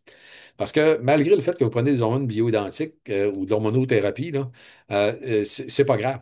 Ça ne change rien. C'est qu'en hormonothérapie, on est supposé de ramener vos hormones à ce qui devrait être. Mais la variation causée par votre corps, en fait, la ménopause, ça ne veut pas dire que ça, c'est réglé. La meilleure façon de régler la variation en question, en passant, c'est plus d'activité physique, puis plus d'activité physique de haute intensité, ça aide énormément. La consommation aussi de fèves de soya, si vous en mangez tous les jours, au moins 30 grammes. Mais ceci dit, Vitaly Ménopause, vous pouvez quand même le prendre, parce que de toute façon, ça peut être bon pour votre densité osseuse du même coup. Fait que vous pourriez peut-être régler plusieurs problèmes. Il faudrait moi, je serais tenté dans votre cas, en fait, d'essayer Vitaly Ménopause, voir si ça améliore aussi vos nuits du même coup. Vous pourriez peut-être réduire la dose que vous avez besoin de Vitaly Sommeil ou Vitaly Stress Anxiété. C'est que vous pouvez essayer, en fait, de jouer avec ça, puis de voir ce qui vous convient le mieux. Il n'y a pas de problème à faire ça. Et vous pouvez prendre jusqu'à 2 capsules de Vitaly Sommeil et 2 capsules de Vitaly Stress Anxiété si c'est nécessaire. Et sachez que ça varie beaucoup. En fait, en fonction de ce qu'on vit dans notre vie, oui, mais en fonction aussi de ce qu'on mange, l'état de notre microbiote intestinal, il y a plein de choses qui vont faire varier, en fait, le niveau d'anxiété qu'on ressent, même si on n'a pas l'impression d'être stressé. Je remarque que tes diapos sont en partie en anglais. Est-ce que dans ton livre, c'est la même chose? Non, le livre est en français, en fait, puis on... Ouais, je comprends la chose. C'est que les images tirées des articles scientifiques sont en anglais. OK? Puis bon, des fois, des fois, j'ai le temps, je prends la peine, en fait, de les traduire. Des fois, je le prends pas parce qu'il y a des éléments que, bon, même si je les traduisais, ça ne change pas grand-chose. Mais mon éditeur, pour le livre, a tout traduit, toutes les images scientifiques, y compris donc celles-ci même que j'utilise dans mes conférences, en fait, sur le vieillissement, la longévité. Toutes les images ont été traduites en tant que telles et toutes redessinées, en fait, toute la gang. Donc, c'est vraiment, honnêtement, ils ont fait un travail extraordinaire. Vitaly bien vieillir, ma conjointe et moi le prenons le soir, mais difficulté à dormir. Écoutez, on a eu plusieurs commentaires de ce type-là. Techniquement, pour tous ceux et celles qui sont capables de le prendre le soir et que ça ne change rien, prenez-le le soir, moi je préfère ça. Même si vous les prenez de toute façon au souper, ça va être bénéfique pareil. Fait que vous pouvez le prendre d'ailleurs dans la journée, c'est pas grave en tant que tel. C'est juste que moi je préférerais avant de dormir si c'est possible. Si ça ne l'est pas, vous n'êtes pas tout seul. En fait, on va même mettre une indication sur la meilleure façon d'utiliser les produits sur le site Internet. Il y a un texte, là. On va même mettre une indication, en fait, dans le cas de bien vieillir, que si ça nuit à votre sommeil, ben, prenez-le à un autre moment de la journée, c'est pas grave. Parce que les bénéfices de ces produits-là ont tous été démontrés dans la journée, de toute façon, habituellement, dans les études. C'est juste que biologiquement parlant, ça fait du sens qu'on répare plus la nuit. Fait que moi, j'essaierais, si vous ne le prenez pas avant de vous coucher, prenez-le au souper, ouais. Si ça, c'est correct, continuez comme ça. Si on consomme des protéines végétales, il faut en consommer beaucoup plus pour avoir le 1,2 g par kilo par jour. Honnêtement, c'est peut-être pas nécessaire d'avoir le 1,2 g par kilo par jour en passant. La recommandation de Walter Longo en vieillissant, c'est 40, pour la majorité des adultes, là, c'est 40 grammes par jour de protéines. Puis de passer pour une personne de 200 livres et plus, de passer à 60 grammes par jour de protéines. OK? On est loin de la recommandation de 1,2 g de protéines par kilo, là. Et lui, ce qu'il recommande, c'est que passer 65 ans, d'augmenter ça de 10%. C'est pas énorme, là. OK? Ça se fait en tant que tel. Puis c'est pas obligé d'être égal sur tous les jours. Faut pas paranoïer là-dedans non plus, là. Fait que même au bout de la ligne, si les journées que vous mangez des protéines végétales, vous mangeriez un peu moins de protéines, ça serait pas grave. C'est pas la fin du monde, là. OK? C'est pas, faut pas capoter là-dessus. Gardez en tête, en fait, que les centenaires japonais de la région d'Okinawa mangeaient 39 grammes par jour de protéines. Puis ces gens-là, tu pas en sarcopénie, là. C'est la région du monde qui a le plus de centenaires. Puis ils demeurent actifs terriblement longtemps. Là-bas, ils ont du monde de 95 ans qui font encore du vélo, qui sont encore actifs sexuellement. Et puis j'ai raconté ça dans une conférence devant toute une salle de pharmaciens. Il y a un pharmacien dans la salle qui a dit Hey, je fais encore un des deux. Là, tout le monde va partir à rire. Il n'y a personne qui vient demander c'était quoi. Est-ce que la fonction mitochondriale est la clé pour plusieurs autres mécanismes secondaires et la prise de Q10 a un effet reconnu à la place du bleu de méthylène? Euh, écoutez, je ne sais pas vraiment. En fait, est-ce que le bleu de méthylène est nécessaire? C'est plus ça la question qu'on doit se poser. Si on a vraiment des très bonnes habitudes de vie qui stimulent, tu sais, c'est à quelque part, si on stimule la santé de nos mitochondries de toutes les façons que je vous ai montrées tout à l'heure, je pense pas que vous ayez besoin de prendre quelque chose pour vos mitochondries. Vous comprenez? Je pense pas que c'est nécessaire de prendre des suppléments pour les mitochondries. Si on stimule la santé des mitochondries de façon générale, je pense pas que ce soit nécessaire. C'est la meilleure façon que je peux vous répondre. Est-ce que dans ton livre, tu parles de l'âge biologique? Ben, en passant, j'aurais dû le dire au début, c'est un peu plate. Je vais donner en fait des nouveaux éléments, des nouvelles informations sur l'étude sur l'âge biologique qui est toujours en cours. En passant, hein, la science de ce côté-là est tellement complexe, honnêtement, c'est vraiment capoté, mais on avance encore, honnêtement. Et je vais présenter des nouveaux résultats, une mise à jour le 13 novembre. Il y a un gros roulement de tambour, en fait, parce qu'on travaille très fort en arrière à toute l'analyse des résultats et des données, là. Mais le 13 novembre, en fait, le jeudi 13 novembre, la conférence porte sur l'âge biologique en tant que tel, puis les résultats de l'étude. Donc, j'ai hâte de voir. Je ne suis même pas sûr encore de tout ce qu'on va être capable de vous présenter ou non, là. Mais ça s'en vient. Mais dans le livre, j'en glisse un mot de l'âge biologique, en fait, là, sur le fait que on n'a pas nécessairement le même âge biologique que chronologique. D'autant plus que la science nous démontre très clairement que les gens qui ont des très bonnes habitudes de vie, en fait, puis qui ralentissent ce processus du vieillissement, ils ont un âge biologique inférieur à leur âge chronologique. Ils rajeunissent carrément, ces gens-là. Ah, j'ai vraiment de la difficulté à digérer l'huile d'olive, alors j'imagine que ce sera la même chose avec vos produits. Non, pas en tout, ça n'a aucun rapport. Quand vous avez de la difficulté à digérer une huile, c'est l'huile le problème, pas les polyphénols. Les polyphénols d'olive, vous n'aurez pas de misère à digérer ça. C'est très clair. C'est très, très facilement assimilable, c'est bien digéré, ça ne causera pas de problème de digestion. Donc, vous n'aurez pas de misère avec nos produits, non.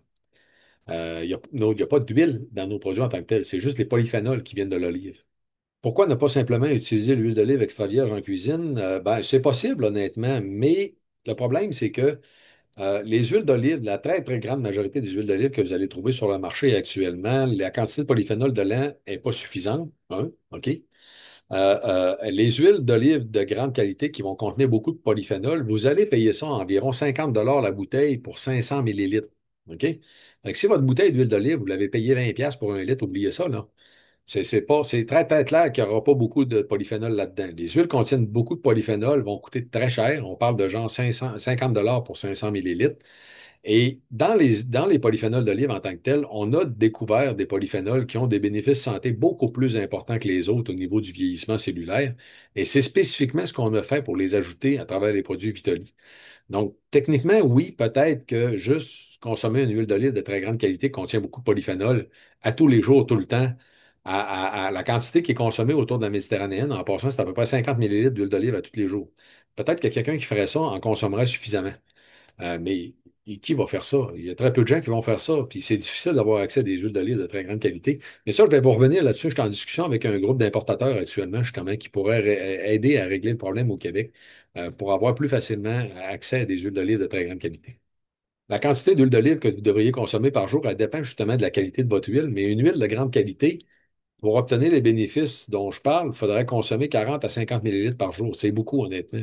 Calculerez, là, c'est beaucoup. Les gens de la Méditerranée, ils font ça. Ils en mettent partout. C'est ça. Ah, c'est intéressant. On a quelqu'un qui nous parle, en fait, de problèmes, en fait, de santé métabolique, puis déclin, en fait, de l'intérêt, en fait, sexuel. Euh, euh, et de la sénescence, la baisse du désir sexuel, en fait, chez l'homme, relié à la santé métabolique. En fait, hein, c'est vrai, autant chez l'homme que chez la femme en passant. Puis, il y a une grande règle de la biologie, là, moi j'aime bien les règles de la biologie, là, qui dit qu'une petite bête en santé est une petite bête qui veut se reproduire. Et ça, c'est une réalité. Pensez-y comme il faut, là. Quand quelqu'un perd l'intérêt pour la sexualité, que moi je dis banalement, en fait, que le radar bip plus, là, euh, c'est parce que ça va pas bien dans sa vie, là. C'est du monde dépressif, c'est des gens malades, c'est des gens, tu sais. Techniquement, une petite bête en santé, c'est une petite bête qui veut se reproduire. Le contraire est vrai aussi. Une petite bête pas en santé est une petite bête qui veut plus se reproduire. Fait que généralement, le fait d'être plus en santé va aussi augmenter votre intérêt pour le désir sexuel, puis même la capacité de le faire en tant que tel, autant chez l'homme, là. Donc, avant tout, même messieurs, là, ceux qui penseraient à prendre de la testostérone, parce qu'en vieillissant, vous avez une baisse de testostérone, puis c'est sûr que la première chose à considérer, c'est l'activité physique de haute intensité par musculation. Pour maintenir la production de testostérone chez l'homme, c'est la solution. Fait qu'avant d'en prendre exogène, là, c'est ça qu'il faudrait que tous les hommes considèrent, c'est sûr et certain. Le fait d'être plus en forme, d'être plus musclé, va aussi améliorer votre désir sexuel, en fait, du même coup, puis votre capacité à le faire. Et ça va être la même chose pour les femmes. Pourquoi retrouve-t-on pas le bien vieillir à 60 comprimés en pharmacie comme articulation? En fait, ça ne dépend pas de nous. Nous, on le propose aux pharmacies, puis c'est pas toutes les pharmacies qui vont les entrer ou pas. Mais bonne nouvelle en passant, bien vieillir 60, nous autres, on les appelle 60 là, pour simplifier, comme stress, anxiété 60, articulation 60, etc. Les formats de 60 sont tous disponibles dans les familles prix, les gros familles prix. Fait que si vous avez des familles prix qui n'ont pas tous les formats de 60, vous pouvez demander à votre famille prix de le rentrer. Normalement, les propriétaires et gérants qui sont moindrement gentils vont le faire. Et donc, c'est plus facile pour les familles prix d'y avoir accès, mais on l'a proposé à toutes les bannières. Là. Ça fait que je peux même plus vous dire ceux qui pourraient les avoir ou non, mais je sais que les familles prix, eux autres, tous les formats de 60, ils y ont accès. Donc, autant que ménopause, énergie, bien vieillir, articulation, sommeil, puis stress. Ces six-là, hein, ces six-là, on les a en format de 60, famille prix les a. Donc, rapidement, en fait, avez-vous des produits qui peuvent apporter un apport quotidien en 200 mg de sélénium, 50 mg? En fait, le zinc, ça ne doit pas être des milligrammes, ça doit être des microgrammes en passant. Et 2 mg de cuivre. Faites attention, je ne suis pas sûr que c'est des milligrammes. Mon épouse a un problème de thyroïde et son médecin lui recommande de prendre ses suppléments avant de passer aux médicaments. Non, nous, on n'a pas ça. En fait, ce que vous cherchez, c'est un complexe de minéraux, là. Nous, on n'a pas ça. Ce que je peux vous dire, cependant, c'est que la meilleure des sources de minéraux que vous avez dans l'alimentation, c'est les noix. Et puis, manger une poignée de noix tous les jours augmente de 5 ans l'espérance de vie. Donc, ça, c'est quelque chose que tout le monde devrait faire avant tout, en fait. Puis la consommation de noix va beaucoup aider justement à l'apport en minéraux. Outre les noix, en fait, vous avez les grains entiers, les produits de la mer, en fait, les graines en tant que telles, comme genre de la graine de citrouille, là, qui vont contenir des minéraux. Hein? Mais nous, on n'a pas ça. Concernant le jeûne, que conseilles-tu pour quelqu'un qui débute un rhume ou une grippe? Est-ce un bon moment pour jeûner et aider le corps à guérir ou c'est mieux de manger léger? Écoute, c'est une excellente question. En fait, il faut faire un peu attention parce que les gens les gens qui jeûnent constamment, que c'est devenu une habitude de vie, le jeûne va finir par réduire l'anxiété puis le stress parce qu'il réduit la production du cortisol. Mais sur le coup, quand on commence à faire du jeûne, ça augmente la production de cortisol, chose qui ne serait pas une bonne idée. En fait, pour quelqu'un qui aura un rhume ou une grippe, ce n'est pas une bonne idée d'augmenter la production du cortisol. Fait que, tu sais, autrement dit, ma réponse serait différente dépendamment de votre statut. Moi, personnellement, j'ai un rhume ou une grippe, je ne m'empêcherai pas de jeûner, mais pas une minute, ça ne fera pas de différence. Mais quelqu'un qui n'est pas habitué à faire du jeûne, c'est pas sûr que c'est une bonne idée, en fait, parce que la production de cortisol risque de réduire l'efficacité du système immunitaire. Moi, j'irais plus tant qu'à ça en passant, continuer à manger si vous n'êtes pas habitué à faire du jeûne, non, c'est sûr, pour un rhume, une grippe, puis utiliser un produit comme Vitali Immunité. C'est extrêmement efficace en passant, ça fonctionne vraiment très, très bien. Vitali Immunité, autant en prévention qu'en traitement. Dans le cas des rhumes, la grippe, les infections des voies respiratoires supérieures, c'est vraiment génial. Réduire en fait les problématiques aussi de congestion, puis voyons, le mot ne me vient pas, je commence à être fatigué. Les sinusites. Les gens qui font des sinusites, la Vitali Immunité, c'est vraiment génial. Donc, ceci dit, je vais m'arrêter ici, en fait, pour aujourd'hui, parce que bon, il est déjà rendu, mon Dieu, il est 9h20. Écoutez, merci beaucoup d'avoir été présent. Ça a été vraiment un honneur pour moi, en fait, de vous présenter mon 5e livre. Vous savez, c'est une grande étape, en fait, dans ma vie. C'est vraiment quelque chose de génial. J'en suis vraiment très, très fier. Donc, j'espère que vous pourrez aussi l'apprécier comme moi. Pour toutes ceux et celles qui avaient des questions en suspens que je n'ai pas pu y répondre, écrivez-moi à info@commercialvitoli.ca. Ça va me faire un grand plaisir, en fait, de vous répondre. Merci tout le monde. Bonne fin de journée à tous. Au plaisir de vous revoir bientôt.